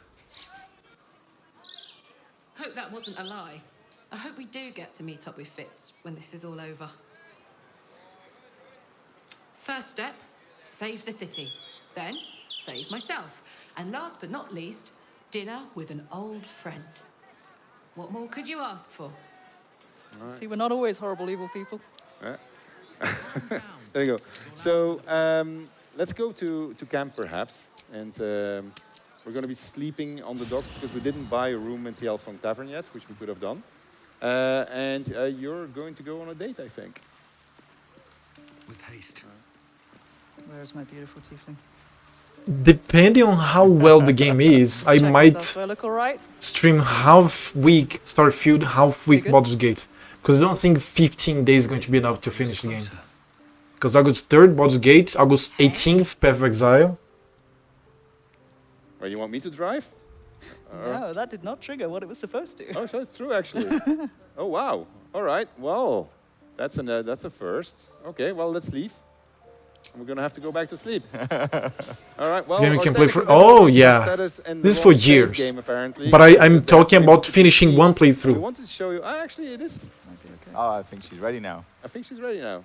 We're sorry about this. I mean, I this figured is... it out. Ah, there we go. She's just figured it out. What I want to do with you. All right. I'm very obedient. I want to go on a date. A first date.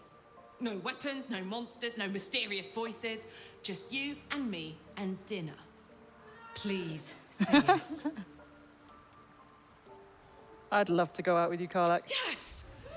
Oh, amazing. Put me in his bloody tune. I can meet you back here. Oh, I'm so excited! Let's go! Give me a beat to run ahead. I want to make sure everything's absolutely perfect. See you there.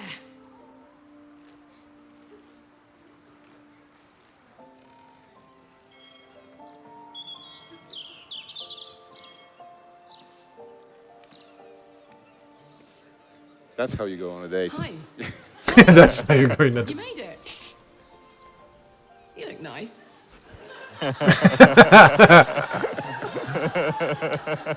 Why, thank you, so do you. Thank you.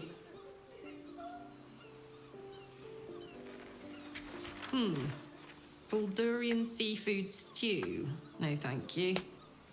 What do you think you'll have? What does chat want? Just what I had in mind.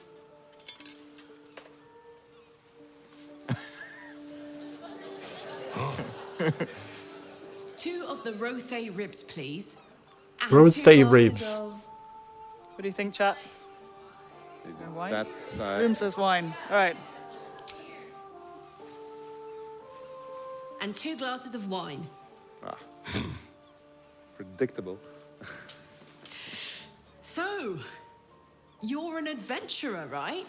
How's that going? Been around. I know, but this is our first date, remember?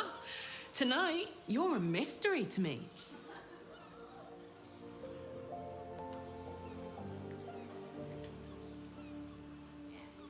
Exactly. Anything you'd like to know about your enigmatic new paramour? What do we reckon? I don't know. You pick. Secret! Oh, that's easy. During year 2 of my fabulous adventure in celibacy in Avernus, I once got so pent up, I burnt down my field tent. Blamed it on an imp and never told a soul the truth. Beat that. Yeah, I don't think I can. We'll have to make some new secrets between us then.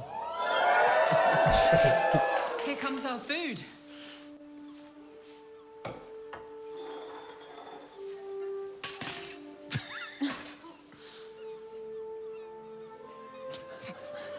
Hey, Henk, I think we ordered the... It's a bleeder.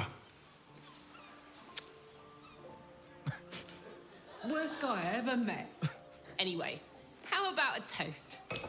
Oh, shit! May we live every day like it's our last.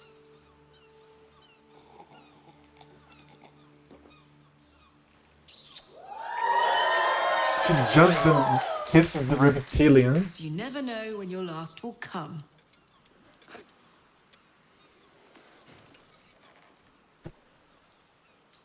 I think she's a barbarian. Look at the city. God damn it. Yep. Let's gotta wait. This game, Starfield coming, PoE2 coming. Well, because Oh, we got a different. We're keeping it a secret for a purpose. So we have a bunch of people that saw the scene today, and so they really want to see what's going to come next. But we're going to keep it for their own stream, so we're not going to show it right now. However, we're not cruel either. We've got a other side of the spectrum when it comes to romance, and there we're not going to intervene. We're going to let chat fully decide, and we'll let you speak for chat what options you want to take. Adam is going to take the lead. Content warning, mature game, all right? Some of you might be uncomfortable about what's about to come. So children, including my own children, turn your eyes away, and your father is not at all involved in this. All right. So, and we picked for this particular scene 2 characters who have been super popular during early access. We've picked Astarion and Halsin. And I don't know who's the second one. Things have evolved between them. All right, and so we're going to be, I believe, are we in Worms Crossing right now? Or We're in the lower city. we are in the lower city too. Yeah. All right, so a different place in the lower city. So take it away, Adam. I'll tell you what. Astarion's ready for action. So we're in the lower city. Halsin came all the way here. He's not a big fan of the city. Oh, it's Here a gay is my scene. big strapping paramour. You wish to speak? Fine. Wait. No. Halsin. Your save game too? No, it's fine, I think. I think he just wants to wait until nighttime. What? Oh, okay, the cutscene. One last tease. Let's see the gay scene.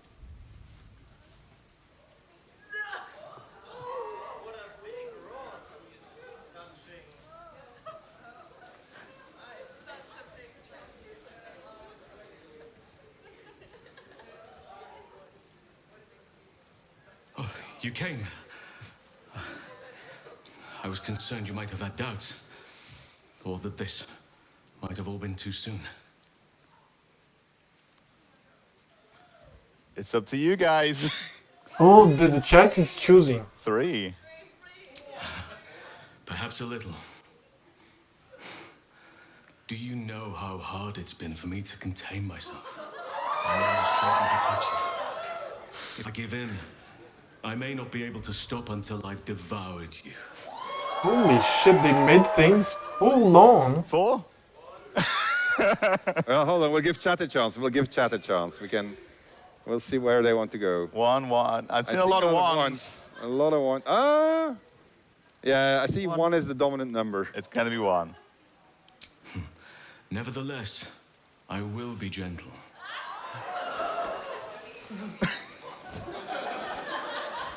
His face.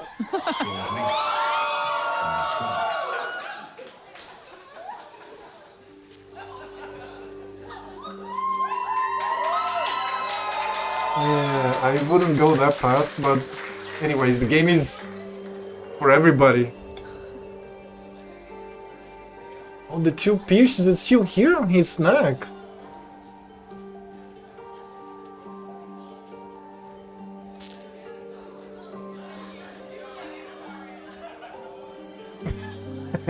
You have the grass.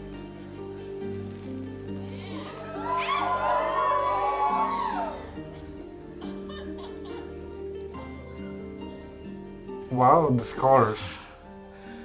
Just as nature intended. Come here to me. No, it's a tattoo.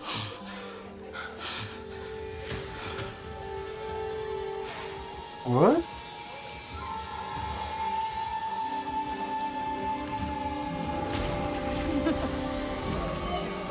Okay, what the fuck?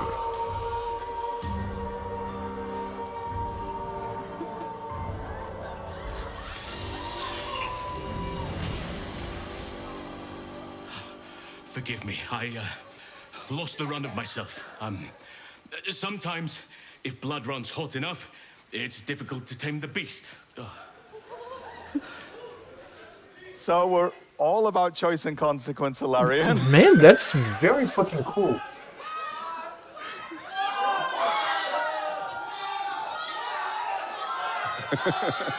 Yeah, the guy likes the bear. I think they want to leave. Okay. I see a lot of 2s. No, 1. 1 for sure. It's 1. Don't apologize. I like it. You like it? Change back again? Let me have the beast and the beast have me? Holy shit. And tame? Look, I mean, at this point, it's not our responsibility anymore. Yeah, no, Chat is you did clearly- this. We have... Logics, what? Holy shit, okay, the game goes all the way. Oh my god. I mean, it's still me pressing the buttons. Holy crap, dude. Yeah, man, this game has a lot to offer. Fuck.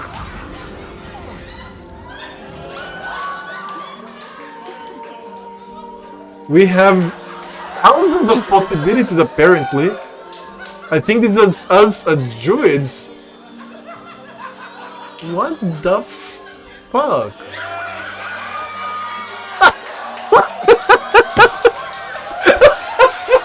Oh my god, not safe for stream! Holy shit, oh my god, dude.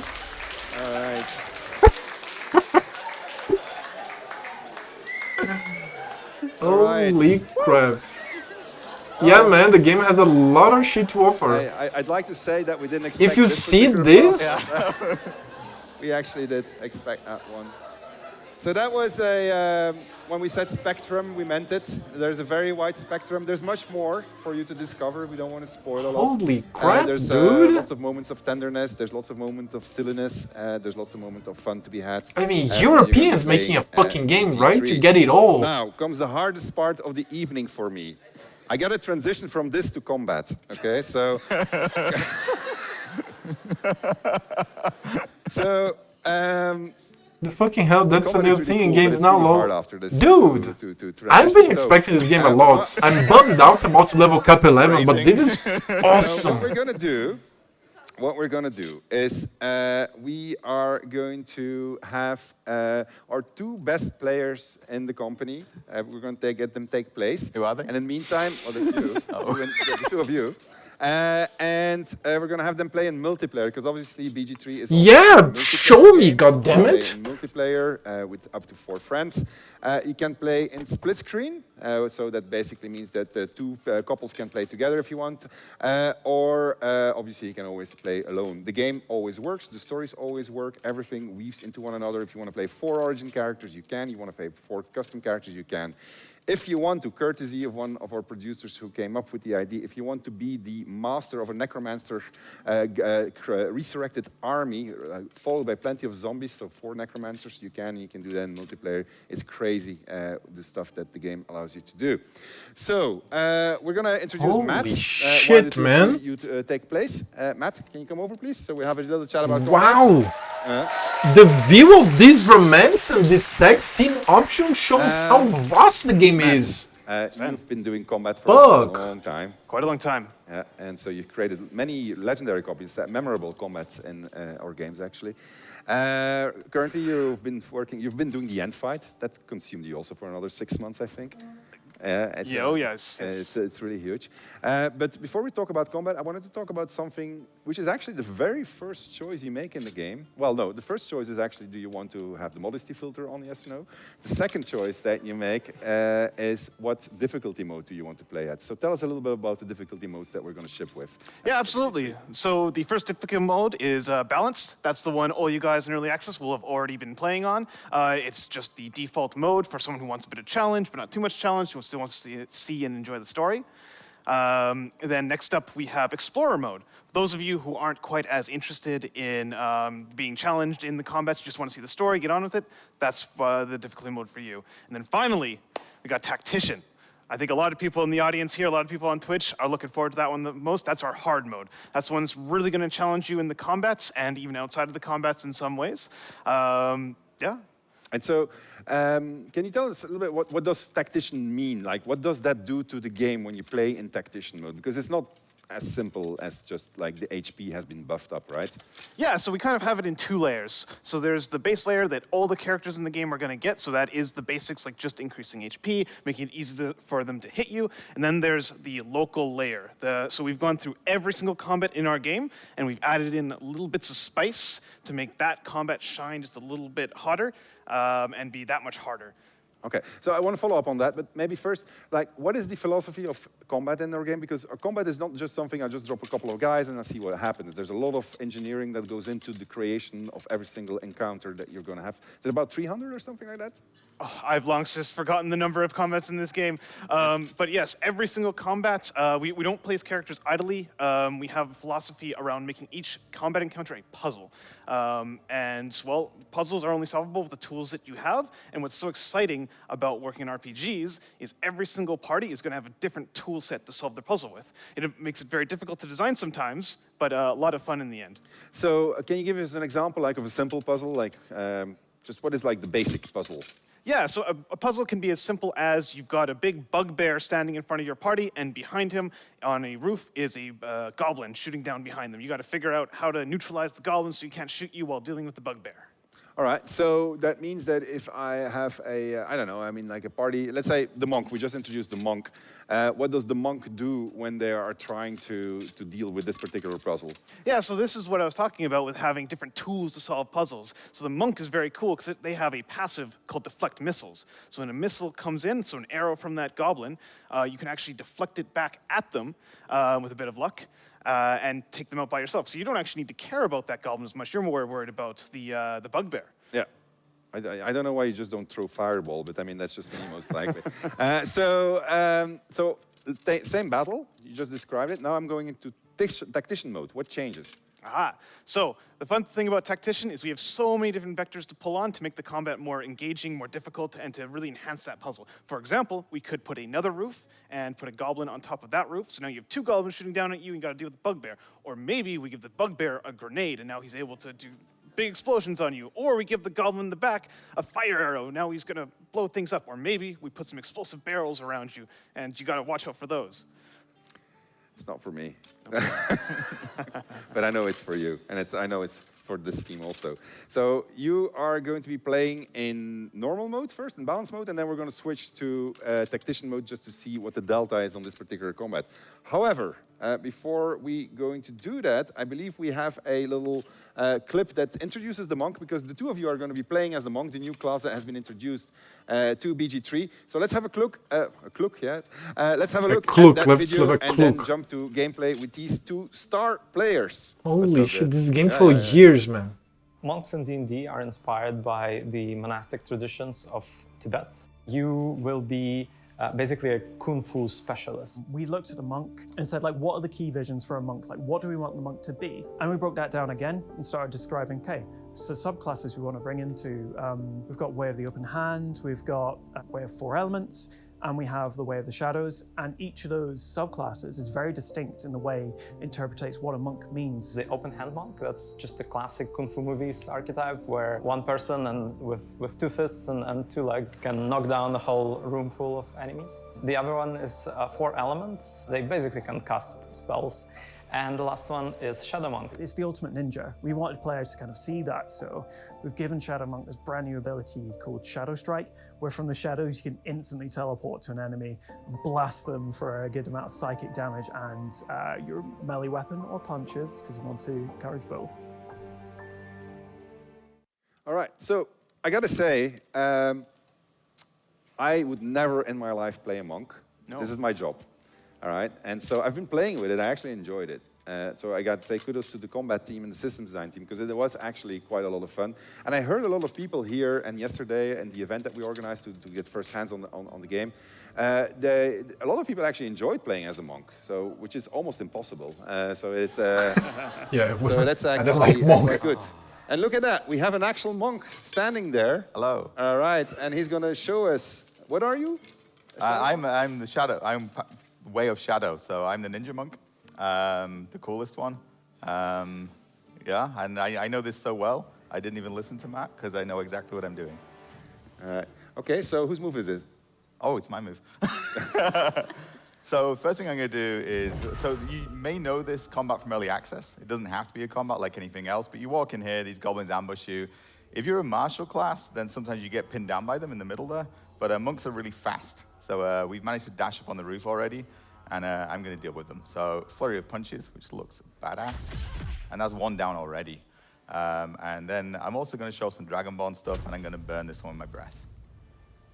Oh yeah, because that's a racial trait that you get as a Dragonborn. So, yeah, okay. So this is a spellcaster Buyag, so I'm going to stay close to him, so I get an attack of opportunity on him. And I'm going to throw across to Alina. All right. Well, I'm an elemental monk, I suppose, right? Yeah. Something like that. I'm a. You have very absolutely pro no at this idea what game, you're doing, right? clearly. Yeah, I've been, just introduced to the monk class today. But anyhow, I'm gonna try to deal with 2 goblins on my side of the roof, and we're gonna try to blow them both away. And, well, we succeeded at 1, right? So that's good enough. That's better than I Alright. would. Right. It's not good enough. Oh. That's fine. I'm okay. So this guy should try and run away from me, I'm hoping. Oh, there's another one down there, but that's fine. We can deal with all of these. So the good thing about the monk is the speed is what I love, because it's my favorite class now, genuinely. And one of the things I like about it is the speed, because you can close in enemies really quickly. You can do hit and run tactics. So while everybody else is prepping spells and doing all that stuff, and you run and you punch someone, you get back into the shadows again. It's great. Now, I don't need to be super complicated about this. Map promises me that it's going to get much more difficult on Tactician. But right now, we should be fine. So fine that I'm confident enough that sorry, I dashed. Oh, that's okay, yeah. So I'm going to get down here, and then I can jump through here, beat this guy up. We've won. Ignore the scream. That is all as intended. All ninjas scream. This is what they do. All right, I'm gonna dash with my. Oh, did I dash? Actually, oh, I guess I did. I don't know. Yeah, that's it. Almost got this one, goblin. I can see the hands of the masters in action. It's impressive, right? You want to put them in tactician mode. Yeah. I mean, they've got it under control. We've done this in Tactician mode half a time. Listen, my mode is a story mode, so. Wait, what? No, but so I can get up here, and I get this one cornered. These little ranged guys, it's just fun to beat up on them. So I do have other abilities, but I don't need them right now. I can cast Darkness as a Shadow Monk, so I can blind this guy. I got Silence, so I can create a sphere of silence around myself. Useful for dealing with magic users. I've only got 2 hit points, I just noticed. That's not ideal. All right. Let's finish this one off, and we'll, I guess, go help Adam. I don't need.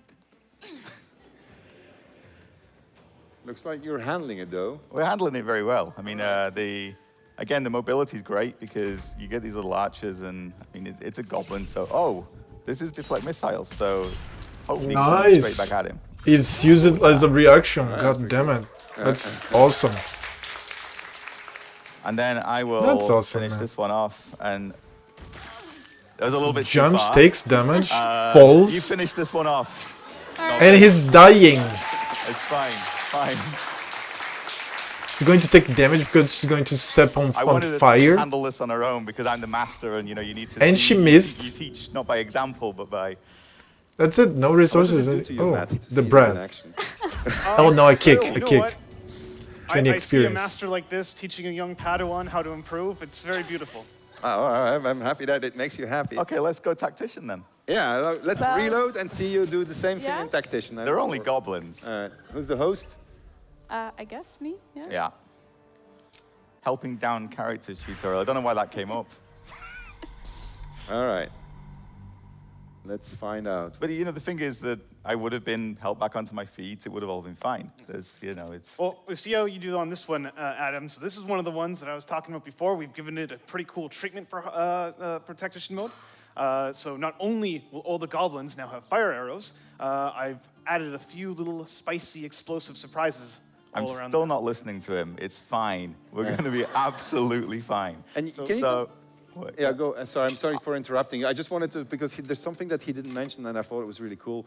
Tactician mode is not only your little spies. The AI is also cranked up, right? That's true. Yes. Yeah. Can you tell me a bit of the things while these guys are trying to go through it? Well, maybe you should keep an eye on it. Before, don't move, Adam. Hold that move. Tell me about brutal AI.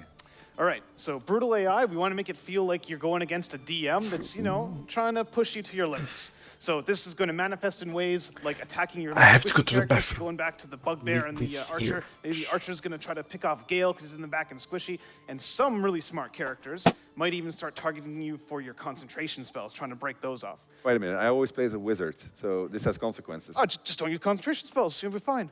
So if I do like, I don't know, give me an example of... Let's say Cloud of Daggers. Cloud of Daggers, that's the one. Thank you, I was trying to figure it out. Okay. Cloud of Daggers requires with concentration. Put it in front of a bad guy, right? Yeah, so you expect the big bad guy to walk through it? As it goes in video games. Yeah, maybe the goblin's going to try to shoot your guy concentrating on the Cloud of Daggers. Instead of what their closest target would be, or the target that would have a higher chance for them to hit. Yeah, yeah. So it's going to shoot at my mage. Potentially, yes. So you got to be really careful and really smart about how you position your characters, how you're going to protect those characters in the back, and keep those concentration spells up. Right. You need to know the rule set also when you're playing a tactician, right? So because you really need to start getting every single advantage that you can, because otherwise you're going to get obliterated. I've noticed among playtesters, and so I'm addressing the audience directly here, because I know you're all badass, and I know you're all going to play on tactician because you just can handle it, and then you're going to start crying, and then you're going to say the game is bad. It's not our fault, it's you. All right, so Him. all right, you just go back to balance. That's how it's intended to be. If you go to tactician, you got to know what you're doing, because otherwise you really do get creamed. All right, this is I speak from experience. These two are going to demonstrate it. Can we see you in action on tactician? I'm sorry for interrupting you. Yeah. That's absolutely fine. You're able to change the difficulty on the fly, right? True, also, yeah. Here, so we switched it to tactician, and I guess, yeah, shall we? You go first, Adam. Okay. I don't know why they're laughing. So, Get over there! Surround them like! we don't need to listen to them. Attack. Looks like we're spotted, lads! So we got the initiative, which is great. So, you see, before we snuck up on the roof, we got up onto the roof. It worked out well, but this time I'm actually going to go here.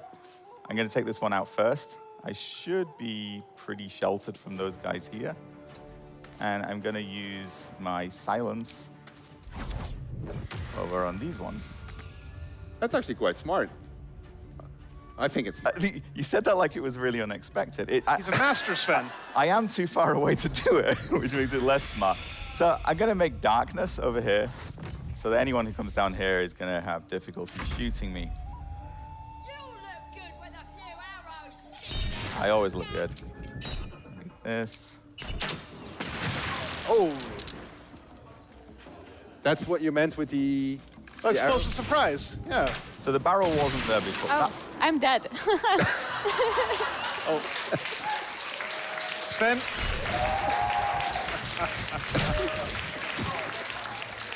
I assume you're applauding that I'm still standing. Hold on. I got an idea. Can you pick up your controller? Yes. She's now taking her controller and she's switching to controller mode. She's still dead, doesn't help the situation. However, we have the Master of Combat sitting right here. I thought that was me. The second Master of Combat. And he is going to demonstrate how well he knows this game by making all the difference. Matt Holland, with a round of applause, please pick up the second controller. And this game switch is to complete split for me. screen. All right, so tell us what's going on, Matt. Okay, So we are now what? playing in local split screen combat Local here, split and screen. player 3 has entered the game. So Local unlike split screen. these guys, Screen of 3. I have decided to get ahead of the game. I didn't go in right away. I decided to sneak up behind the goblins. See, they're in combat, but the goblins haven't noticed me yet, so I get the opportunity to get a cheeky little shot off here. Actually, you know what? Let's do some dragon breath. See how they like that. It seems your actions have earned you an enemy. They didn't like that very much. You weren't an enemy actually yet. Yeah, they didn't know him. Yeah. Cool. And because I used my action to do the breath, I only have my bonus action left, but that's all right, because now I get to punch it. We like punching here. All right, that's one down, and I'll end my turn. Maybe you want to guide Adam? What? just accept advice from the master when it's your turn? I don't. I'm dead. Yeah, me too. Are you? Yeah. We're just Oh, lying we're there. very dead. Oh, you're Yeah, all yeah, dead. yeah, Yeah, I can see it from here. I didn't even Usually get we to do survive for anything. 2 I just walked in there. Did I too? What? They got me too. No, Adam did something. You passed the darkness. Fine. Faster. You gonna solo this? Oh yeah, our sound. We lost our sound. Rip the sounds, sound of rip my the FPS, rip silencing everything. Skills. Silencing I accidentally loot a skills. corpse. All right. I don't know. This looks a bit dicey, even for the second master. But I'm gonna go in. Are you telling me you're gonna die? That's the classic He took 1 damage from the fall. I'm Cool. gonna try to kite them here, and end my turn.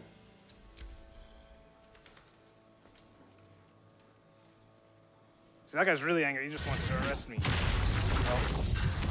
Oh. That guy just summoned a warg on top of me. Is that part of the spice that you added, the work? That is a bit of extra spice we added. And as much as I do like spice in my game, this one might be a bit spicy for just my little monk here. Well, you can still help us, but I can't promise you would do any good. I don't think I can. You're both Ouch, dead. it's taking damage. Oh, did we die for real? Oh, yeah, okay. for- Oh no. Whenever you want to Miss say one. that you admit defeat, Matt, is fine. I clearly have to go and learn from Sensei here. All right. Okay, give it up for Matt can Holland deflect and missiles. team on combat. And rip water.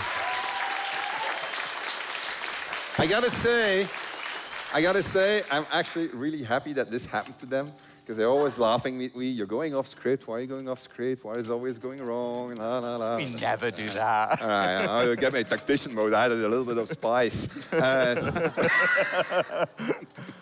All right, we're gonna switch topics. Crystal, if you could come back. We are going to talk about story and cinematics. We're going to talk about. We're going to look at something that I think is for Larian as a whole. This has been an incredible step up. With DOS 2, we made a reasonably good game, which was a lot of fun. But what it didn't have was immersive storytelling in the sense that you couldn't see it. You could only imagine it because it was just text and subtitles. And so whereas we started on BG3, we want to make it all cinematic. We said we want to make a cinematic game, but we don't want to compromise. We want to keep all of the branching that we had before, but we want to tell it now in a visual story, in a cinematic way. And so we didn't know what the fuck we were doing, to be honest. But we knew a couple of guys and that turned out to be really, really good at their jobs. And so they started an entire cinematic department within our company. I'm talking about Chris Voss and Jason Latino. And they built up an incredible cinematics pipe, which has delivered 176 hours of cinematics, which is insane. It's insane. And everybody said, Oh my God. Hey, go ahead and try it. It's not just dialogue. There's a lot of more than just dialogue. There's so much in the game. You've seen some scenes already today. You just barely scratched the surface of what we have to offer in BG3. You're never going to see it all. It's not going to be impossible unless you dedicate the rest of your lives to playing this game, which I would not recommend. But you're going to see a lot of cool stuff. Let's have a look at what they have to say for themselves. Video? Well, this is the first time that Larian's really engaged with cinematic content, especially at this level of fidelity and this quality. So all of this had to be built sort of custom. It was sometimes difficult, sometimes challenging, but ultimately we ended up with something that we're really happy with.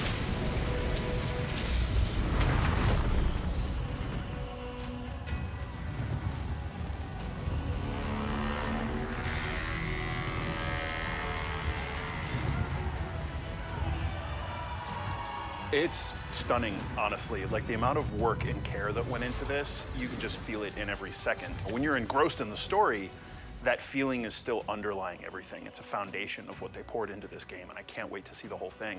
I love how it blends cinematic feel and playing D&D feel. We aim to capture that feeling of an epic adventure, and we want to translate that into a rich visual experience for players. Animation-wise, being able to bring all these creatures to life with all their little mannerisms, their little behaviors, for the players to see that, it adds a whole new level to the experience. The thing that makes Baldur's Gate enjoyable and like a D&D experience is these really diverse cast of characters that you could have join on your adventure. Fans of D&D who are familiar with the lore and fans of the previous series will be familiar with iconic locations such as Elfson Tavern, the Worm's Crossing, and obviously Baldur's Gate itself. From the start, we wanted to really capture the feeling of being around the table. So the main challenge was usually scope. And that is something that our cinematics team and our writing team had to deal with, a huge scope of all of the possibilities that whatever you can do. It feels like a modern evolution, sort of a faithful glow-up of the original. The scope of the story majorly grows as you go further and further into Act 2 and then Act 3 eventually. So what you have seen in Act 1 is only a glimpse of how the story begins. One of the big conversations that we have is making sure that we're reinforcing what the player has done along their journey and what they have yet to do and where their possible effects could be. The amount of mocap and VO that we had to shoot to sort of cover all those different permutations, it is a large task, but ultimately I think it's going to be like such fan service and give people the play and the reaction that they expect based on their choices. What the player will be fighting against, obviously all of the classic and fun Dungeons & Dragons characters that we could really cook up. You know, everything you can imagine. And then we also have our main antagonists, like Gortash, Orin, we have Ketheric as well. Orin is one of the most fascinating people that I've ever had the chance to work on. She is relentless. She is just a law unto herself. Her perception of the world and her position in it is truly terrifying in a lot of ways. Everything about her has been informed by this utter admiration for this horrendous deity that she worships. Obviously, if you align with them, and if you actually choose, I wouldn't say the evil path, because the game is very nuanced, right?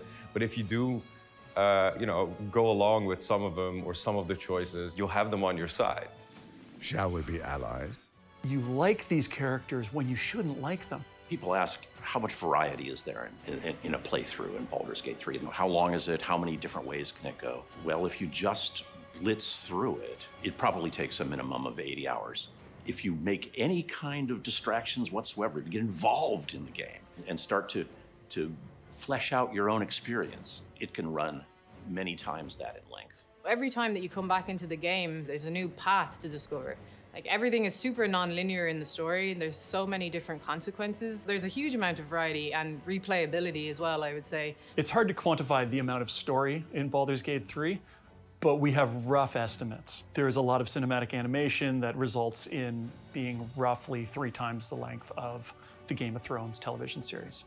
Word count, there is approximately 1.9 million words being spoken or written. It took me 2 weeks just to get through Act 1, talking to everybody and having all of these adventures on the side and finding every last person I could talk to and exhausting their dialogue tree and then moving on. Yeah, I did this. Did this in early access. Based upon the choices that you make and that the characters Yeah.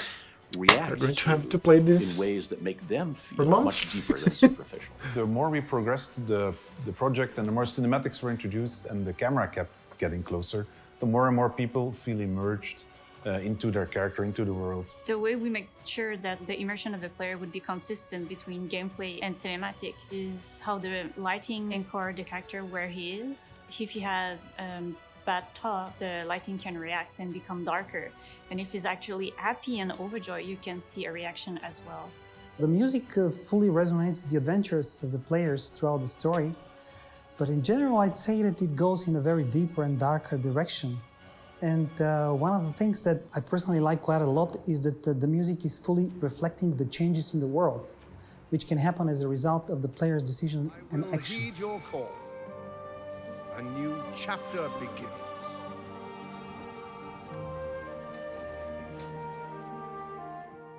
We have such a holistic approach to everything. We are just inundating the player with all of this feedback and all of these rich visuals and rich sound and rich music that we just give them this total experience right from the first step into the game. I mean, I think people are just going to be shocked and amazed by the level of quality and the level of realness that we provided them. The ambition just grew and grew bigger, and it was never about where's the limit, but how to push that limit.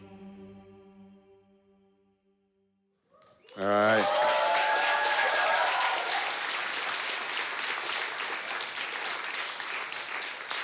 So, it is a thing of beauty. It's absolutely incredible.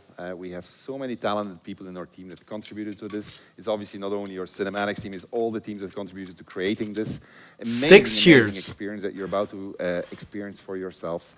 It is. I just keep on watching and discovering new stuff, and it's just mind-boggling how it even works. It's just insane. That said, what is your favorite moment in the game? I can't spoil it, unfortunately, but I can tell you a bit about it. So my favorite moment in the game involves one of our villains, and it's a big cinematic moment.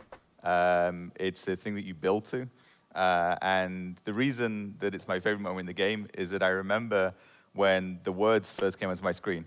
Somebody had written this scene. It was fantastic. We worked on it for a little while, and that was it. It was in the game. It was there, and you could click it, and you could see the text on the screen. And then the cinematics team got their hands on it, and suddenly it was something different. And then the artists, they made the models for these villains, and suddenly it was something different.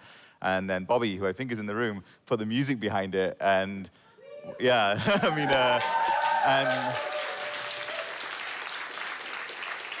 and the people performed the voices, and the people performed the motion capture, and the scripters made it all work, and the engine behind it, and all of these things come together, and I remember seeing those sentences on the screen.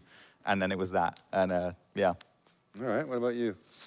It's also difficult to talk about, but one of the companion endings. I'm not going to mention it. I know what you're talking about. But my God, I remember, same as you're describing, I read it in words and I was like, wow, this is really good writing. And then it got turned into a cinematic, and now I want to cry every time I see it. I know. I remember the cinematic artist because we have this channel on Slack where we post things. And they were saying like, I've been postponing this because I didn't want to work on it because it's so heart-wrenching. And then they showed what they made and it was fantastic. It was really, really good. Yeah, no, true work of passion. Big, broad game. Maybe to close the topic of cinematics, adventure in this enormous world, because we haven't talked actually even about the size of the world, the things you can do, the secrets behind the secrets behind the secrets, how it all works, how you can always apply your systemics to whatever you encounter. When we set 174 hours of cinematics, Game of Thrones, Lord of the Rings, what we're really saying is about choice. Yeah, so we're not expecting you to watch 174 hours of cinematics back to back. I think our longest cinematic, they're not even that long. Our cutscenes are not these epic long things. Some of them are intense and they go on for a while, but you're not going to be sitting there for a Kojima time, you know? It's not like that. And you're usually going to be having choices throughout them. How you approach them makes them different. So it's not this incredibly long sequence. You're playing in between them. You're having conversation between you, having combats in between them.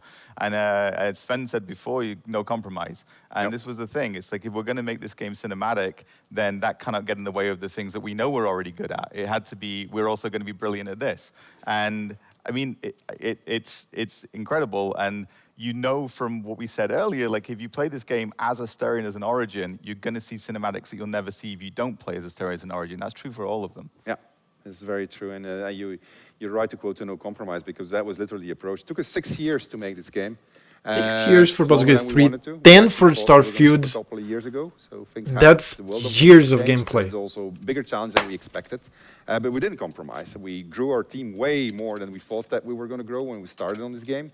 We did that for the same reason. We didn't want to compromise on the vision for this game, because it was, as somebody in the audience said, too important of a game for it to be compromised, and we didn't want to go down that route. We wanted to be really something that was worthy of the name, worthy of the legacy of Dungeons & Dragons, which is so important to so many people all all across the world. It has changed so many lives. So we've did our best. I mean, you're about to see what our best looks like, but we did what we could, and we put everything we had inside our team at it. And I think you will find that our team is at the top of their craft right now. They are very, very skilled. They have really so much talent, and you're about to discover what that means when you have a team that diverse as ours, put their hearts and souls into a game like Baldur's Gate 3. Thank you.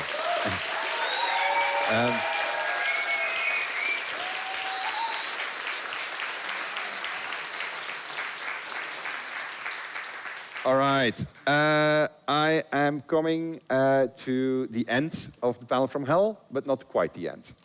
So we're going to do a couple of things. Adam and I are going to go on a little bananas playthrough. These things never go the way that we want them to go. So we're going to do the full outro here, and then we'll see what's going to happen, because we're going to take some creative risks, as they say. So what we're going to do is we're going to spoil a bit of the game also. So that's another reason not to watch the rest of the show if you don't want to be spoiled.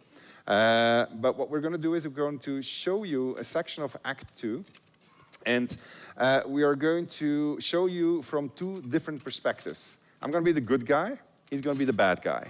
And we will have made choices that have led us there, to this particular moment. And you're going to see the same situation from two different perspectives. You're going to see what happens when you do things in a good manner, and you're going to encounter the exact same situation, but from a completely different perspective, as if the camera was on top. And then Adam, in this particular case, the camera will be at the bottom, and he's going to go and approach that same situation, same characters, in a completely different manner. This is not something that's unique for that particular situation, something you're going to find across the game. It's one of the reasons why we have so much permutations in there. We wanted to show it to you because we actually don't know how to sell our game in terms of the breadth and the depth that it has, so we're trying everything we can in showing you, like, hey, try that. But it'll speak for itself. It will have a bit of spoilers.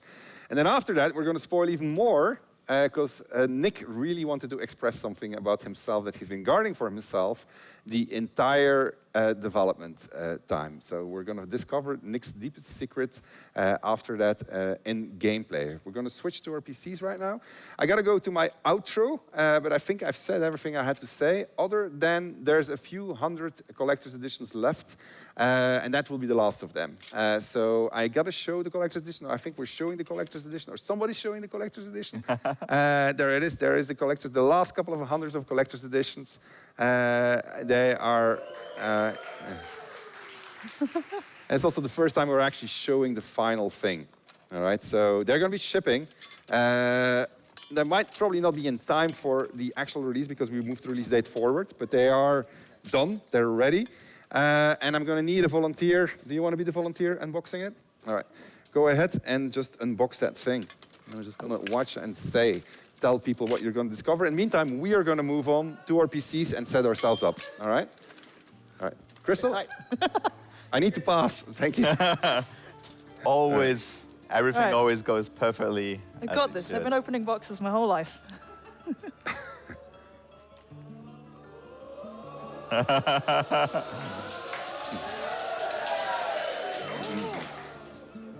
All right. We have. It's now the envelope. See what's inside here. There's now only 99 left. Wow, okay. Have the map.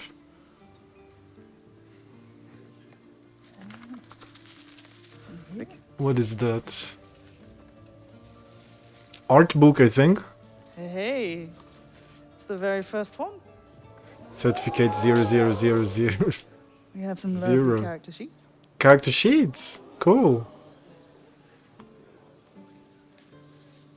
Where's Astarion? I'll find him. He's here.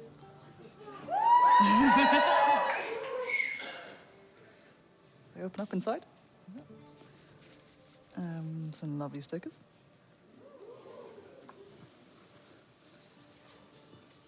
Yell if you need me to hurry up, huh?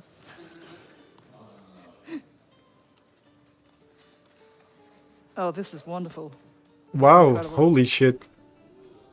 Artwork, yes. The book is very well made. Give you a quick glimpse inside, just a little bit.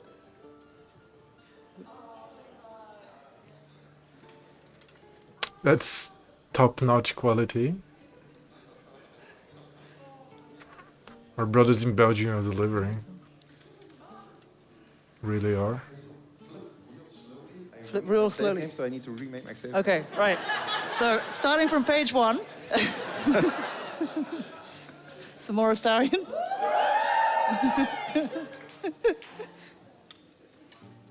Withers, Raphael. Notable characters. Night Song. There's a lot of pages.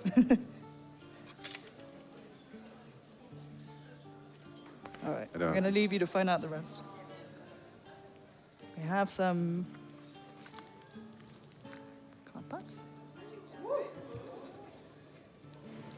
Oops, sorry. This is magic. Okay. Oh, there's something big in here.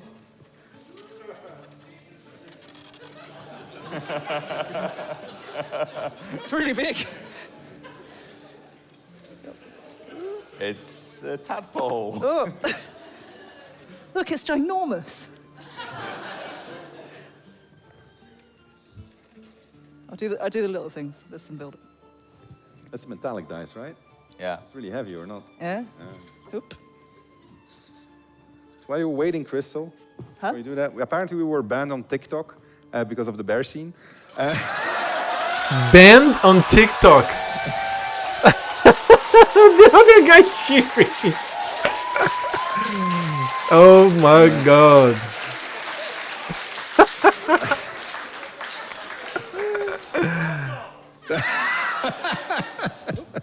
I think I've just broken it. Wait, I'm gonna assemble it.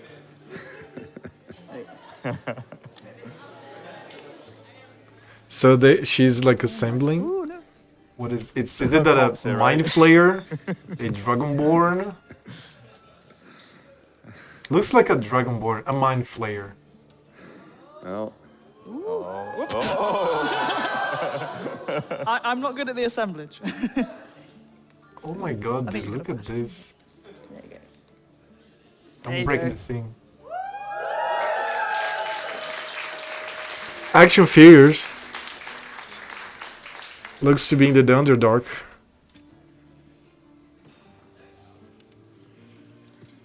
There we go. All right. I think.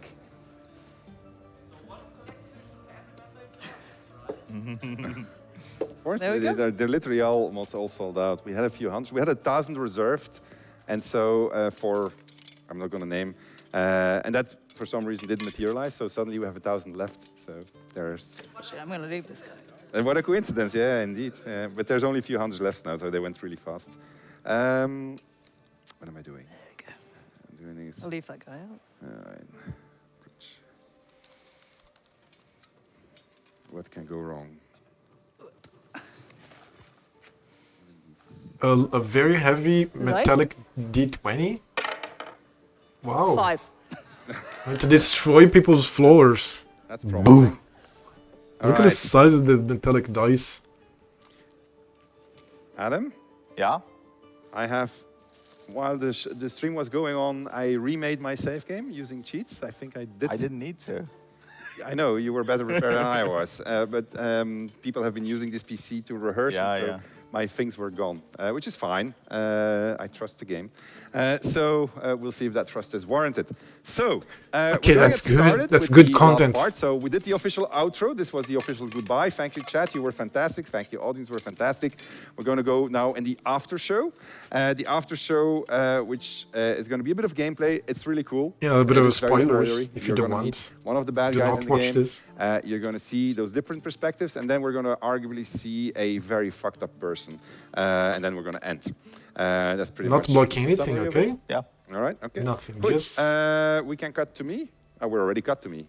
I am Dark Urge, and I have just discovered this little hamlet inside a place called the Shadow Cursed Lands. What came before? I was sent here. I finished early access, and they said you need to travel to Moonrise Towers. Because in Moonrise Towers, you're going to find the secret that is responsible for what's happening inside of your head and the powers behind it. So I ventured to Moonrise Towers, and I could take two routes. I could go through the Underdark, which is one adventure that you could do in early access, and then there's more to come after that. Or I could go through a mountain pass. Very few people in the audience have managed, actually, to get to the mountain pass. Some of them went there very fast, got their asses kicked, as they should, and then they took a different route, and then they got their asses kicked too, as they should. And so they found out that maybe it's worthwhile getting to that next level from time to time. But they were brave, and they almost got into the Shadow Cursed Lands. Well, actually, no, somebody got into the Shadow Cursed Lands, all right, and then encountered what that means. Shadow Cursed Lands, which is what we call Act 2, for real, is it's a step up. It is Act 1 was your tutorial. You learned how the systems work. You learned how many things connect with each other. From Act 2 onwards, we start challenging you. We start saying, hey, you are now a character, you're level 5, level 6, you know what you're doing. Let's throw a couple of new challenges at you. And the Shadow Curse is one of them. I'm not going to tell you how to deal with it. I'm not going to be that spoilery. But anyway, we managed to struggle through it. At least I managed to struggle through it, coming through the Underdark, while Adam will have taken the overland route for reasons which he's about to explain. And I encountered this group of people who've managed to protect themselves in a small enclave in the center of the Shadow Cursed Lands. And so I'm going to go and ask them, who am I? Who the hell are you? I don't have any sound. You have sound? Can we have sound? Is there supposed to be sound? Come. Ah, there we go. Jaheira.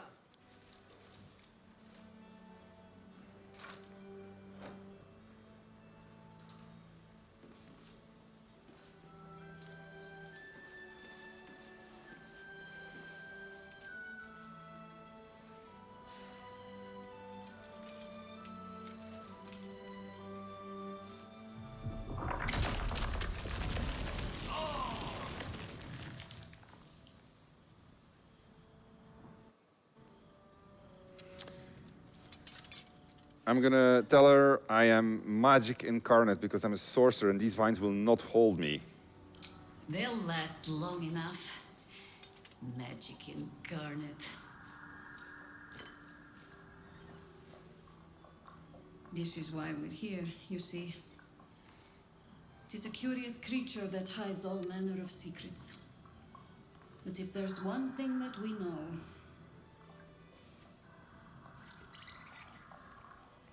it's that it knows its own kind.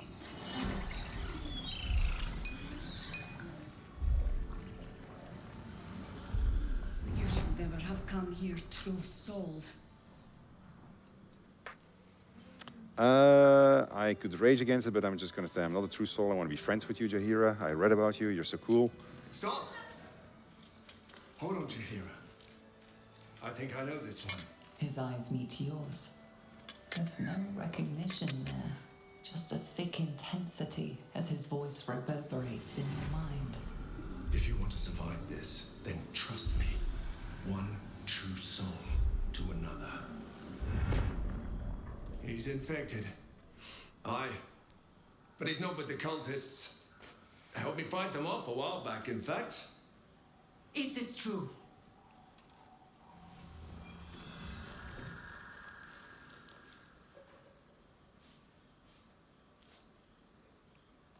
Interesting.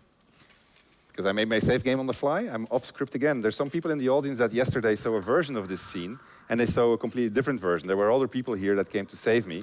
Now I am in a more difficult spot because I will have to, well, I'll have to lie, but this guy obviously infiltrated her camp. Then again, I'm Dark Urge, so I don't really care. So I'm just gonna, I'm just gonna say, yep, it's true. How is that possible? The tadpole is afraid of me. I've met no sorcerer that powerful. Met many. Now speak plain. How do you have control? Fine, I'll show her the artifact. The artifact is a spoiler which is responsible for my protection. You see, my companions really don't approve of this.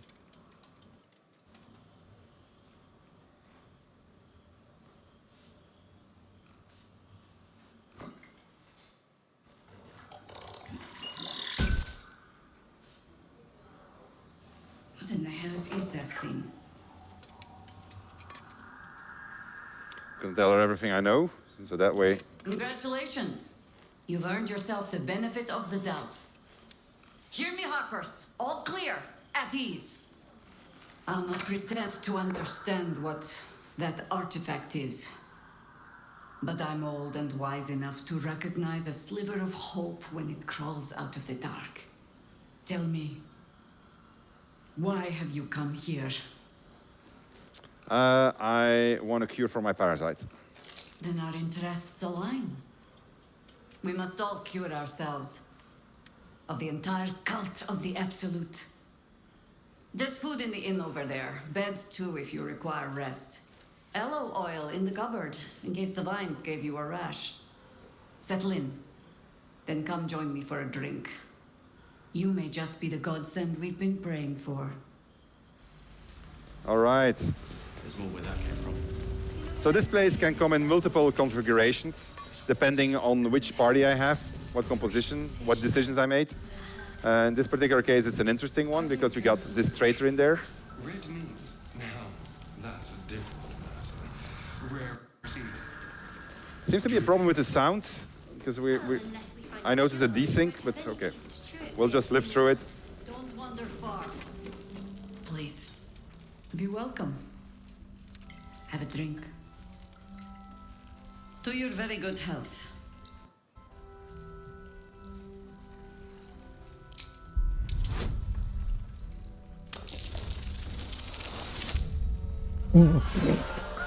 It took one. Perceive inviting hints of cedarwood and blackberry. Nothing out of the ordinary. I assure you it's quite safe. Bottoms up. You can see that my party is fairly distrustful and they don't approve of anything that's distrust. That's because they're on an evil path right now. Well over a century old, and yet it hasn't lost a hint of flavor. Still not quite so sure but people tend to lose more than just flavor when illithids get their hands on them. I speak from experience. There's an air about you. Something alien. Answer me true and do not lie. The parasite is changing you, isn't it? It's trying to win me over, but I'm resisting its And temptations. you're certain you will continue to resist? We'll see.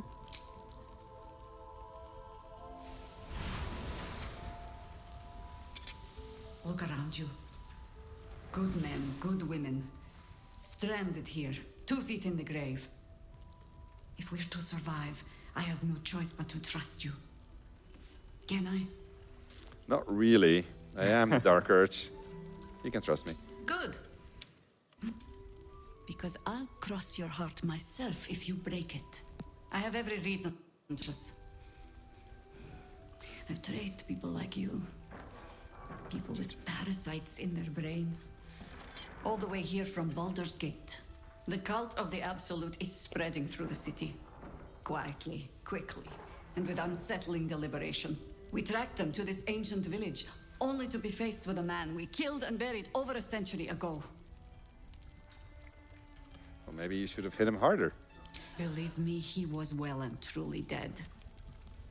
I left his corpse in the Thorn Mausoleum myself. He was a Sharan once. Took to building an army of dark justiciars beneath this very village. Alongside the local druids, we made it our business to see him deposed, dead and buried. But he's returned. Not only does General Ketheric Thorn live again, it seems he is no longer mortal. He has become, in fact, invincible. Oh, the sound is completely gone now. Commanding an army of the Absolute, intent on destroying Baldur's Gate. I put an arrow through his eye myself, only to watch him pluck it out like a splinter. He healed right in me and chased us into the shadows. Things looked hopeless, but experience has taught me that no matter how bleak things look, there's always hope. You are that hope.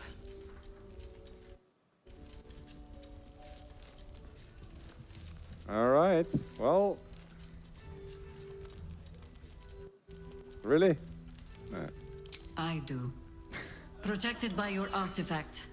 You can infiltrate his forces at Moonrise Towers, posing as a true soul.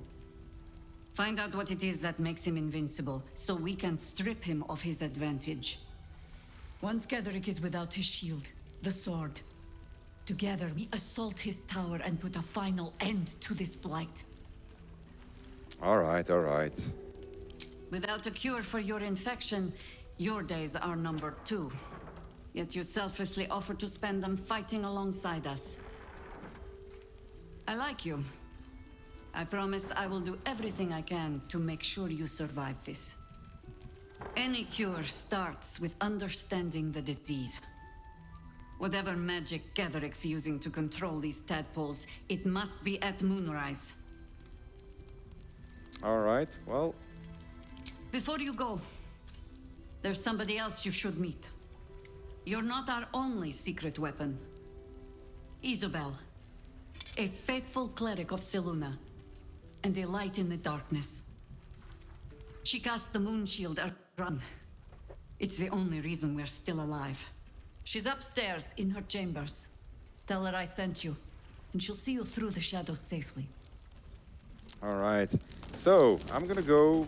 I'm not gonna do that. I'm gonna just go away and try to deal with it on my own, because that's how I play. And I'm gonna pick up a quest from these guys, and then we will see what's gonna happen with that. Meanwhile, I think we can already cut to Adam. I'll pick up my quest and I'll go put myself in position, all right? Okay, we switch over.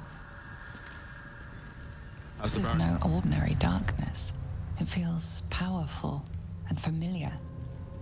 These lands have been blessed by Lady Shah. You must learn more about her presence here.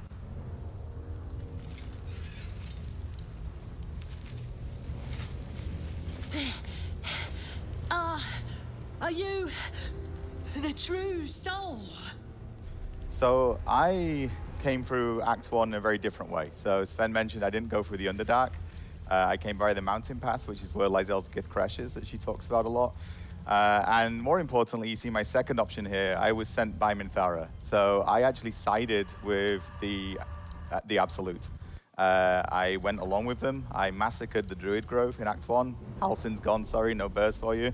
And, and now I've arrived. I've arrived through a different route. I'm also playing as Shadowheart, so Shadowheart is my avatar. She's my origin character. And she feels resonance with this land, and I've got a little greeting here. Oh, bless the Absolute. I couldn't take standing out here much longer. Grab a torch, stay out of the dark, and move fast. The shadows have eyes. Go on. Now, I'm not going to grab a torch because I'm Shadowheart, and I am one with Lady Shah. So I think I can probably navigate this curse without help. You'd also notice I'm alone. Got a lot of trophies of companions in my pockets. You see the Shadow Curse lands, it's incredibly bleak. Shit, she's alone. These balloons spotted around the place. I can feel her. And there's chasms everywhere. It's a very, very sinister place. But I've got friends here. And my friends aren't sheltering. They belong here.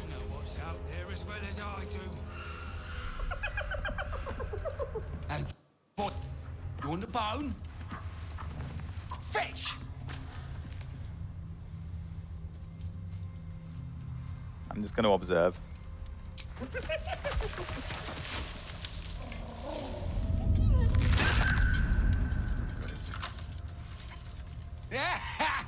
You see that blighter go? Swallowed whole by the Shadow Curse. Bet it was pure tasty. You're the true soul we're taking to Moonrise, I'm guessing. I am. I was sent here by Minthara. Right you are. Go through and talk to Kansif. He's been waiting. I will, but I didn't like what he did to the hyena, so he can go get the bone. Wait, you're joking, yeah? As you all know by now, I don't make jokes. You just need to tell Kansif inside. I'm a cleric of Shah. This is Sharon Lands. I'm going to tell him that I'll strike him down with the power of the divine. So you want me to... I mean, I'll just go and, No!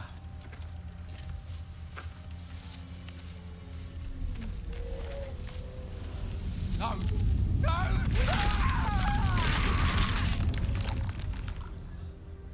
Shadowheart approves. Shadowheart approves. True soul. An honor. Did you bring the lyre? I did. Minthara gave me a lyre. She told me that playing this would summon a guide through the darkness. Then pluck a tune, and our guide will come scuttling. Now, I'm a cleric, not a bard, but...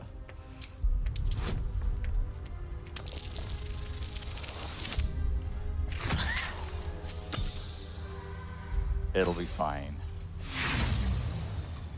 Yep, very bad.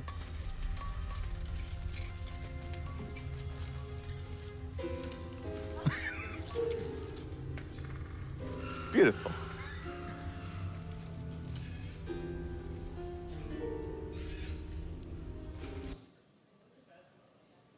Oh.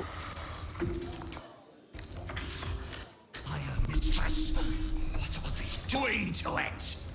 Greetings, in the Absolute's name. You have been charged with guiding us. No flesh for you, my queen. But who are they? Best introduce yourself. Perhaps you'll listen to a true soul. So, I think these are far more interesting friends than the Harpers. And I'm gonna see if he will take me to Moonrise, as I was told. And you? What are you? Apart from a torturer of liars. More faithful of the Absolute. She needs a guide to the tower, same as us. Your minds connect, and you hear a whispered voice. The Absolute. Or just the echoes of his fractured mind reverberating in the dark.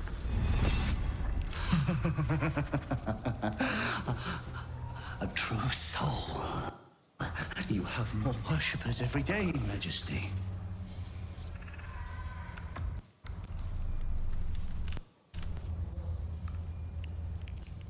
Yes, yes, she'll do nicely.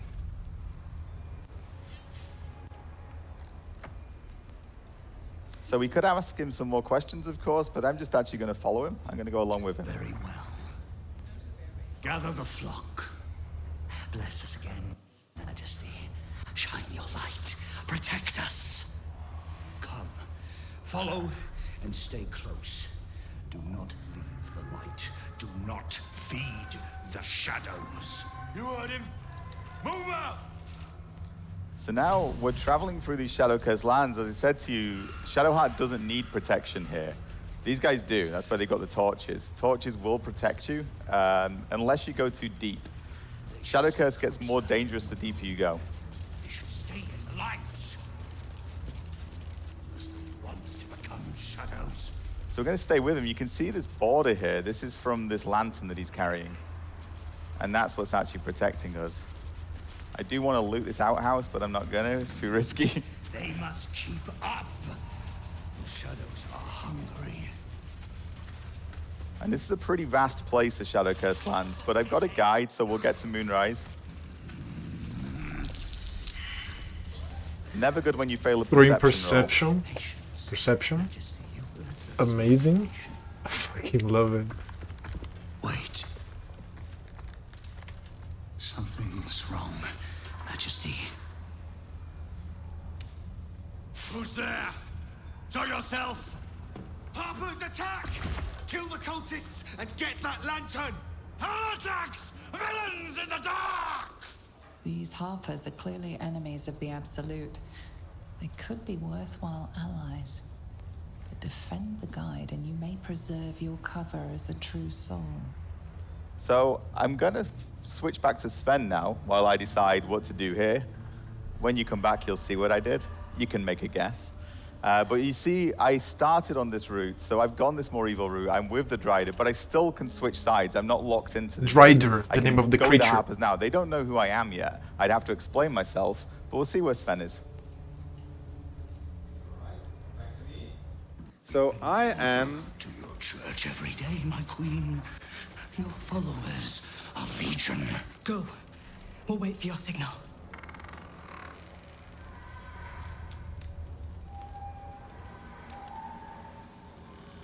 Your faithful stand ready, Majesty. Soon we march. Soon the world will bow to you. Here, we're boss. Something moved up there. Want me to drag it out? All right, so I went with the Harpers. We went on a mission. We want to steal the mechanic that the evil guys are using to traverse the Shadowlands because we can't get closer to the Moonrise Towers. So I'm going to use my tadpole trying to convince them that I am a true soul. So clear your throat to make yourself known. Knowing that I have the full power of the Harpers behind me. What's this? The Drider's eyes cut through the darkness, locking on you as your parasite squirms with excitement. Your minds connect, and you hear a voice whispering to you. The Absolute, or just the echoes of his fractured mind reverberating in the darkness. One of your true souls, my queen. How have they survived? All right, I'm going to say that the Absolute protected me. You bless them too, my queen. Where is their lantern? I'm going to say the Absolute guided me to you. I got +4, +3, so I should be good. I'm going to add a bonus with another guidance roll. So I think I'll manage.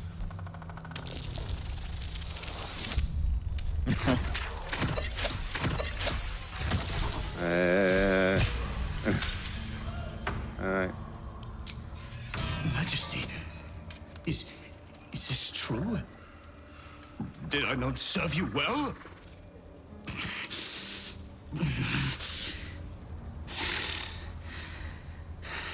Very well. If it is your will, we can have it. All right, so I am going to be a little bit more evil than that. I'm going to tell him, you may go now. What do you mean, go?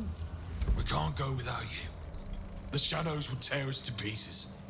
This is not Her Majesty's will. I think it is. No, there, you carry the blessing of the Absolute. I'm a sorcerer. You'll be safe. I think I should manage. With all of that stuff. A lot of luck. Best results, lots of bonuses. Holy shit, that's a lot of charisma and convincing power.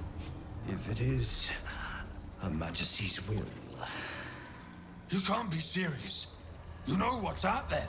If it is Her Majesty's will, then we shall walk! She will protect us.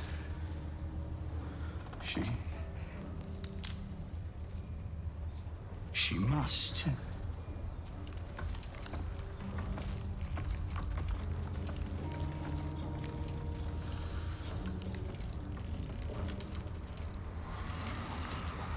Majesty! Please! I'd never believe it if I hadn't just seen it. Nicely done. Now let's see what we've got here. All right, let's go and have a look at that moon lantern. Ahead. One less light in the darkness.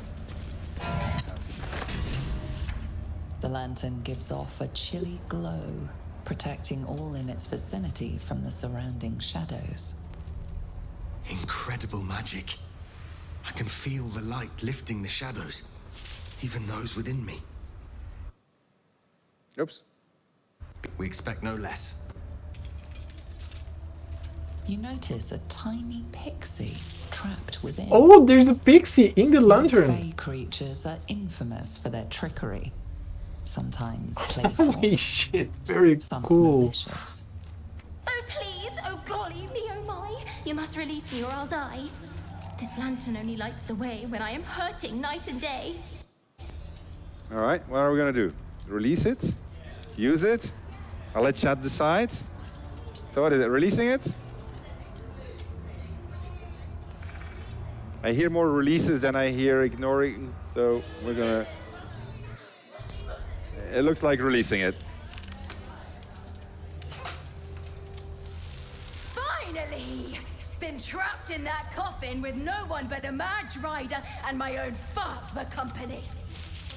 Did me a good turn there, didn't you? What do I owe you? This is a Dark Urge moment. Beautiful thing it would be to end the life in these first moments of freedom, which is like really... No. Oh my god. I do, but I'm going to refuse. I'm going to ask for help. Because I need to show you something. Will I?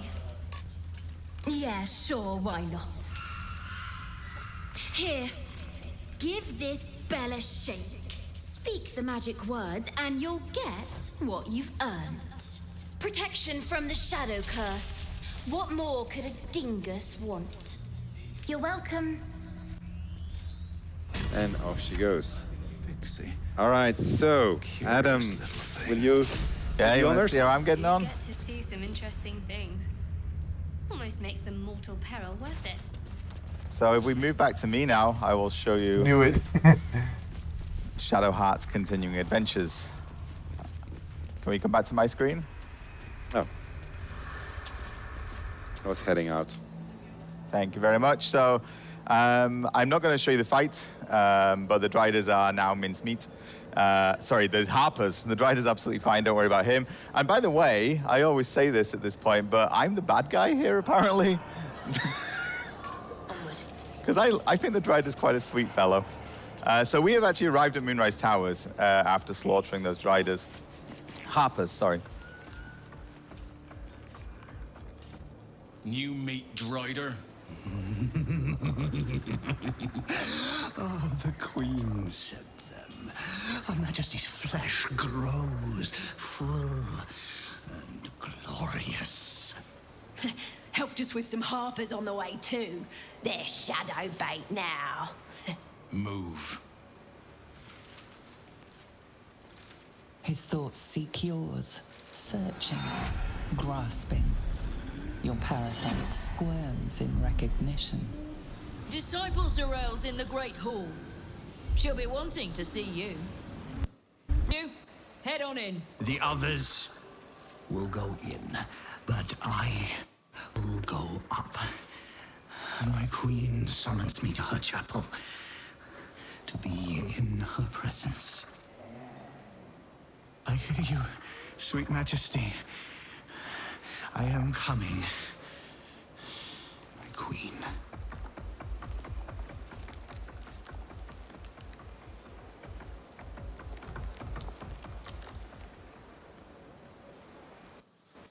Okay, Wow, so I can now very get good. inside God damn Moonrise it. Towers. This is the headquarters of the Cult of the Absolute, as far as we're aware. That's what we've been told. Now, Minthara sent me here, you remember. Minthara in Act 1 is actually looking for something specific. I'm not going to go into too many spoilers, but she didn't find it, even though we helped her. So we massacred all those people at the Grove. We didn't actually find what we were looking for. So as we enter Moonrise Towers, if I talk to all these people, this is a full hub. There's traders here, there's quest givers, there's all kinds of little stories going on. But these are people who are flocking to the call of the Absolute. They've either already signed up or they want to sign up. But we're going to go into the main hall. We're going to meet our good friend and lover, Minthara. And we're going to meet General Ketheric Thorm. I will not be slandered! General, you saw my reports. You know it's not my fault. The facts suggest otherwise. You were ordered to retrieve the artifact. You failed to do so. If I had been given drow warriors instead of goblin trash! Oi! What? You scrag! Enough! A blast of mental energy washes over you, filling the room. Your tadpole squirms, urging you to obey. Let me make sure I understand this. You're claiming that General Thorm gave you the wrong soldiers. Yes. No! You blame the Absolute's Chosen for your failure. Of course it is not the General's fault. Whose then? So I'm not going to ask chat here because I really don't want Minthara to get executed. So I'm going to try and mentally influence Rel to show mercy. Oh, let's 16? Oh, 13. Okay, he got it. When it's just luck, I'm pretty good at the game. Zarel's mind is a steel trap, but you cautiously ease your way in. You just need to shift her focus a little. I'm being unkind. Anyone might have struggled with such imperfect tools. Goblins are prone to failure. Yes, it's the goblins' fault. They failed you, General, not me. General? Take Minthara below. Someone will have to consider her fate. No! Please! Mercy! Please! Bye-bye, princess. And the goblins, General? You, true soul. You have seen what these creatures are capable of, and you have seen their inadequacies, isn't that so? What is your judgment? We did as we were told. We're loyal to the Absolute. Tell him! Enough! True soul, tell the General how the goblins served our cause. Well, I did see the horrors they committed in the Absolute's name. I committed those horrors alongside them, so I'm going to pick 2. Thank you. It's good to be appreciated. I'm sure they were very enthusiastic. But zeal without efficacy is for children, not servants. We are too close to the ending and the new beginning. I can coddle failure no longer. Kill them quickly. What? No! You creaking old bag of shit!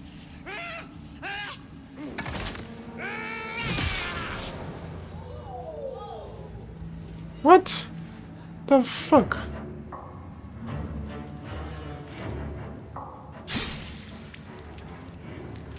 Okay. I'm so sorry, my lord. She's an unbeliever outside my control.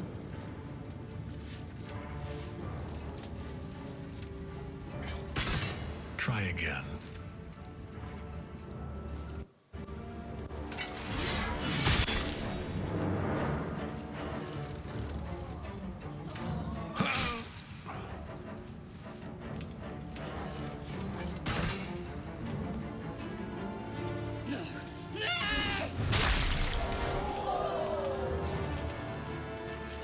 Dispose of the rest as you see fit.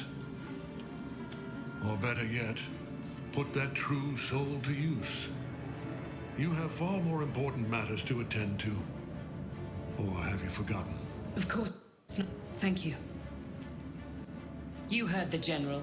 The goblins are yours. Deal with them however you wish.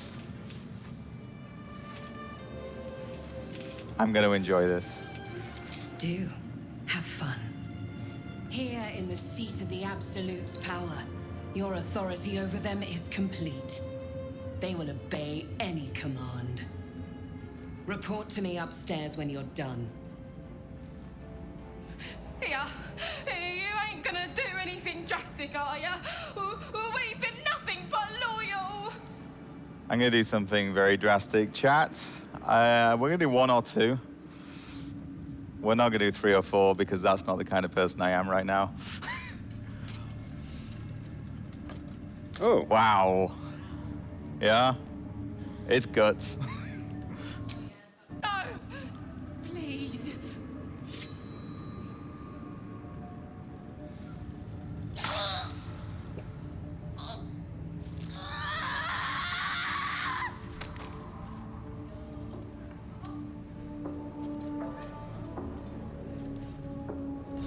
So now I am in Moonrise Towers. I've established myself as a true soul. I've met Ketheric Thorm. Disciple Zarel wants me to report to her, but my friend Minthara was dragged downstairs.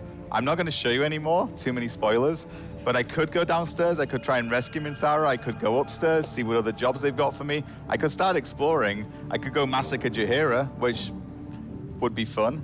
But I'm going to leave it here, and I'm going to pass back over to Sven to see if he's made any progress. Looks like he has.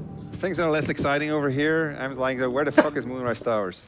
Right, so I'm just traveling in the shadow curse lands. I'm just exploring and encountering the history of what happened here, the entire history of how Ketheric Thorm became who he was, everything that was hinted at in the Underdark. I'm uncovering more, and I found this place, and it turns out to be a hospital. Here to see the doctor? Are we poorly? Are we desperately poorly? Oh, not so well. Holy But well enough to wait. Your line, and you will be seen. All right. So I'm going to. I need to see the doctor right now. Yes, but all must wait. The doctor's hands are full. Sounds familiar. Your line, you will be seen. Oh, I'm going to do my deception because that's clearly my forte. Oh, I can even add friends on top of it, but I think this should be sufficient. Didn't need all of it.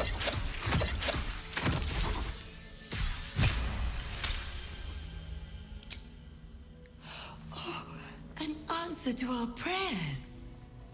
Down to the theater. Be swift, be saved. All right, so let's go to the theater for the final bit of Act 2 that we're going to show Wow, you for today. man. This game's I'm gonna do the really insanely stupid good. thing. I'll just go say hi. Oh my god, dude.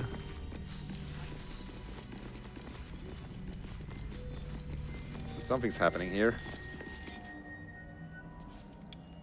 The objective of the Scalpel Sisters is to Holy shit. For Oh, the shit. Scalpel indeed is an extension of Something went wrong.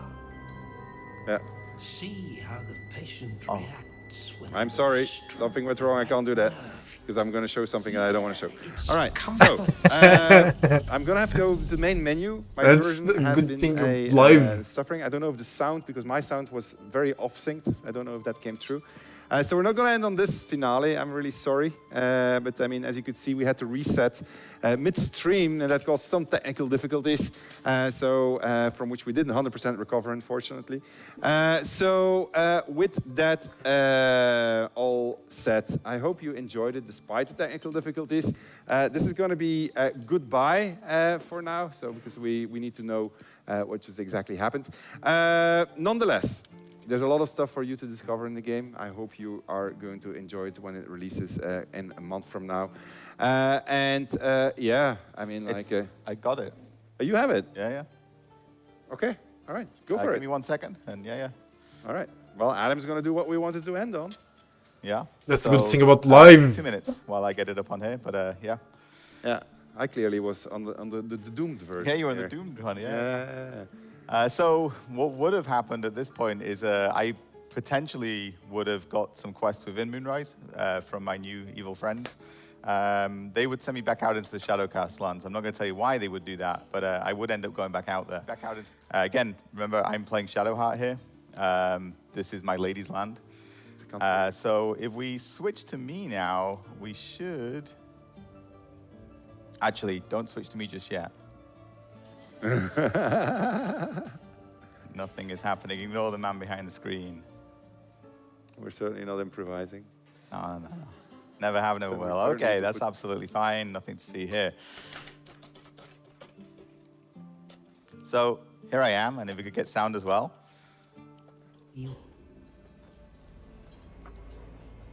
I'm going to get past. So I can convince her to let me pass because I'm a cleric, and I tell her I'm a healer. And you can see the hospital has seen better times, as the Shadow Curse lands in general have. The objective of the Scalpel Sisters is to soothe. For the Scalpel indeed is an extension of Shah.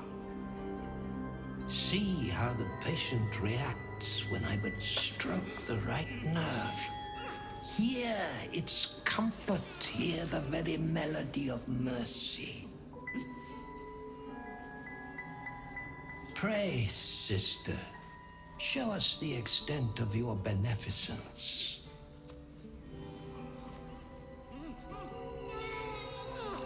Stop. Stay your hand, for it slaps where it should stroke.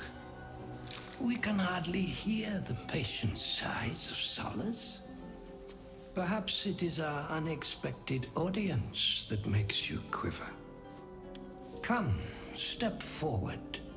I can see the love of Shah darken your eyes. Be welcome.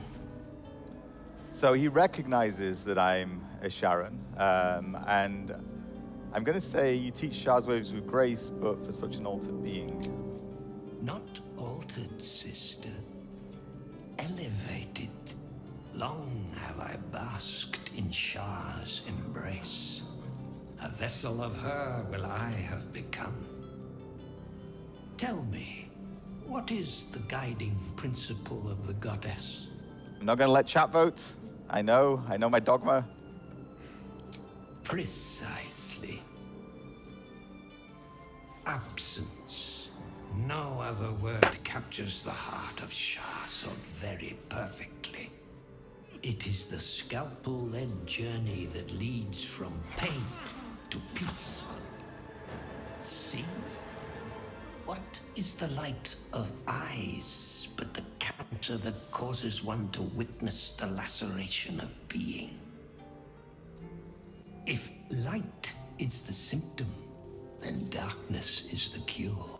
For in light there is presence, but in darkness there is absence. In light is presence, in darkness, absence. But you, look how the succor of Shah eludes even you. One who walks faithfully in her shadow. See how painfully present you remain. We do not wish to see you suffer so. Let us cure you. Well, it doesn't seem like a great idea to be cured by this guy, so I'm gonna say I don't think the sisters are ready. Ooh, -1.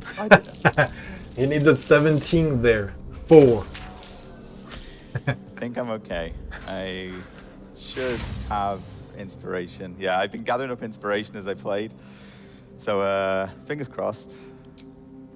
I will add my bonus. Yeah, Evan has another one with 1d4.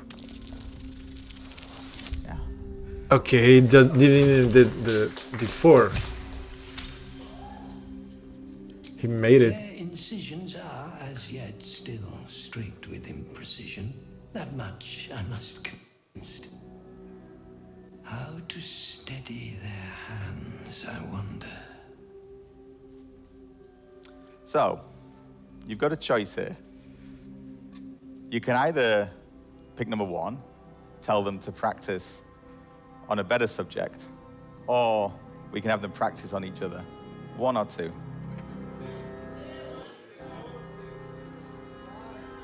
He barely has persuasion. Chat's very 2.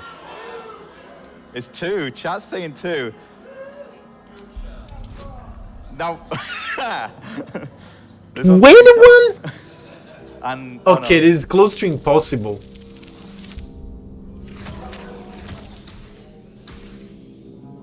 Close to impossible. So like everyone else in BG3, if I fail this, then it's not the end of the game. I can fight this guy. We don't know what'll happen if I fail, but if worst comes to worst, I can fight him. Worst, maybe very hard. Worst. Close to impossible. Very fucking hard. He can roll again. He has 2 more inspirations. Where are your harpers now? Yes! Okay. Got a crit.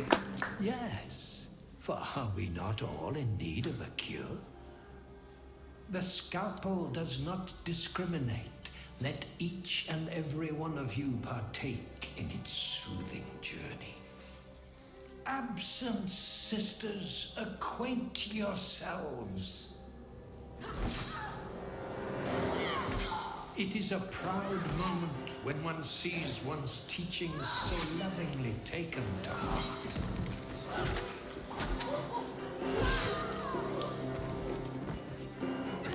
You are to be commended for their graduation, rewarded with the promised cure.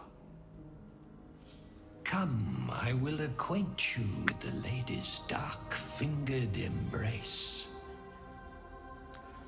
Okay, so I got rid of his minions. We're gonna try to get He has rid of one him. inspiration now.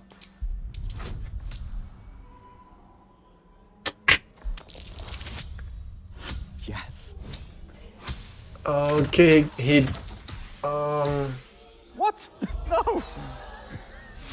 yeah, that's hard. That is Last one. he How much did you doesn't give he's yourself? not a deceiver. 4. I earned this. So This is super inspiration hard. is shared by the party. All the party members I killed earned this for me.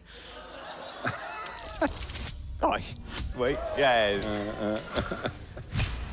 He got it. This I is don't know. better for Maybe you, he's 'cause cheating. This is a lot Who of knows? fun / horrible. Your diligence is exemplary. Very well. Your own scalpel you will be.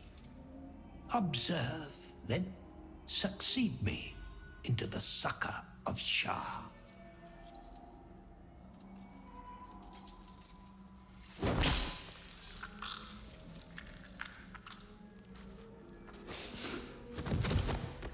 Put into the second. Well done, Adam. Congratulations There on you go. saving the day. All right. We're really going to end it now. We wanted to show you one last bit, but I mean, given that we've been having our technical issues, we're not going to try them out anymore. So we hope you enjoyed it. You just saw Adam defeat with a dice roll a boss. That's not the only boss that you're going to be able to defeat with a dice roll. When we started this project, we said trust the dice. We meant it. Go for the dice. If they fail, you'll have a fine adventure. Go with the dice if they succeed. As you can see, you're going to have a fine adventure also. And there's a lot of adventure to be had and a lot of, really, really cool stuff to be discovered for you. Thank you very much for your attention. Thank you very much, chat. We're going to go back to our dev caves to finish the game. We still have a month of development left. And then we'll see you on the 3rd of August when Baldur's Gate 3 will finally be available for all of you to play. Remember, you buy it in early access, you get access to that digital collector's edition. These things are probably sold out by now. Maybe there's a few. I would still try, but I guess they're going to be sold out. Yeah, have fun and have a great rest of the day. Take care, everybody. Bye-bye. You guys, the butt of a cyclist. Probably. But you get to be healthy. He's not like working out. He's working for his age. For his health, probably. This is what, 4 minutes of nothing?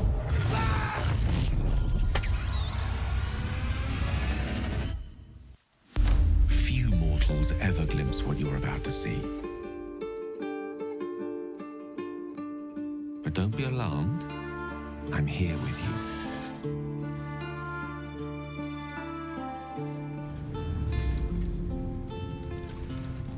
Now, open your eyes.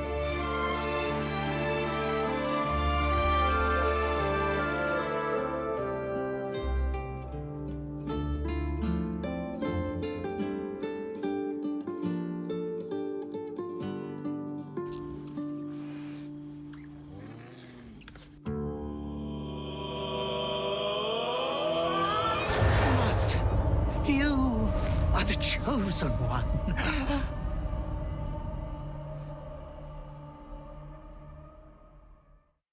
Yeah, man. Holy shit.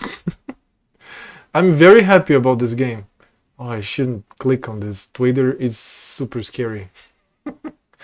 Twitter is super scary in stream. Yep.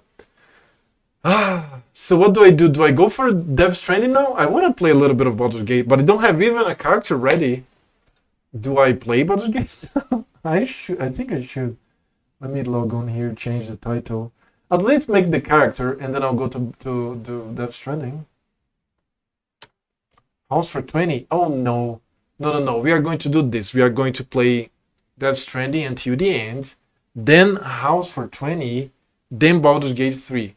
But today, because of the panel from hell, right? I think I should. This keeps appearing this screen. I keep saying to this scene appear in the other screen. So at least I don't know, what do you say? The intro. The intro could be nice.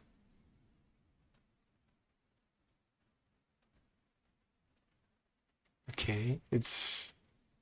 Now I have a launcher. And I have to play. Okay.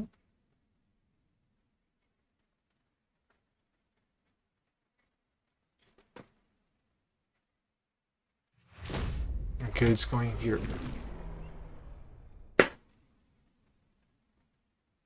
I mean, for people that are here now, I think I should put the intro of the game, right? Look at the companions. Dude, this is so cool. Okay, that's the second time that I opened this game since I bought it. Since I played it after buying it. I clicked on it 2-3 days ago when I installed it, but I didn't pass the character creation screen. Let me click on new game just to see the introduction, and then I think I'll go to Death Stranding, right? Because if I go for the character creation, it's a whole spiral. Let's just see the intro of the game. For people that are here, like for the first time, you don't know what's going on, just watch the whole panel. Why not watch the intro?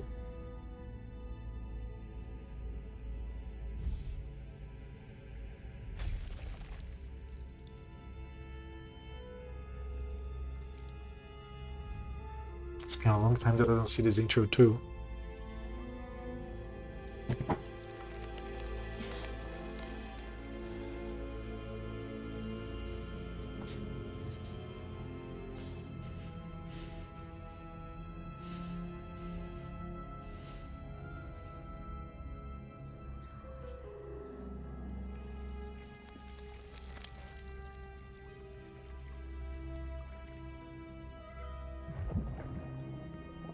This is awesome. Now I'm remembering the whole thing.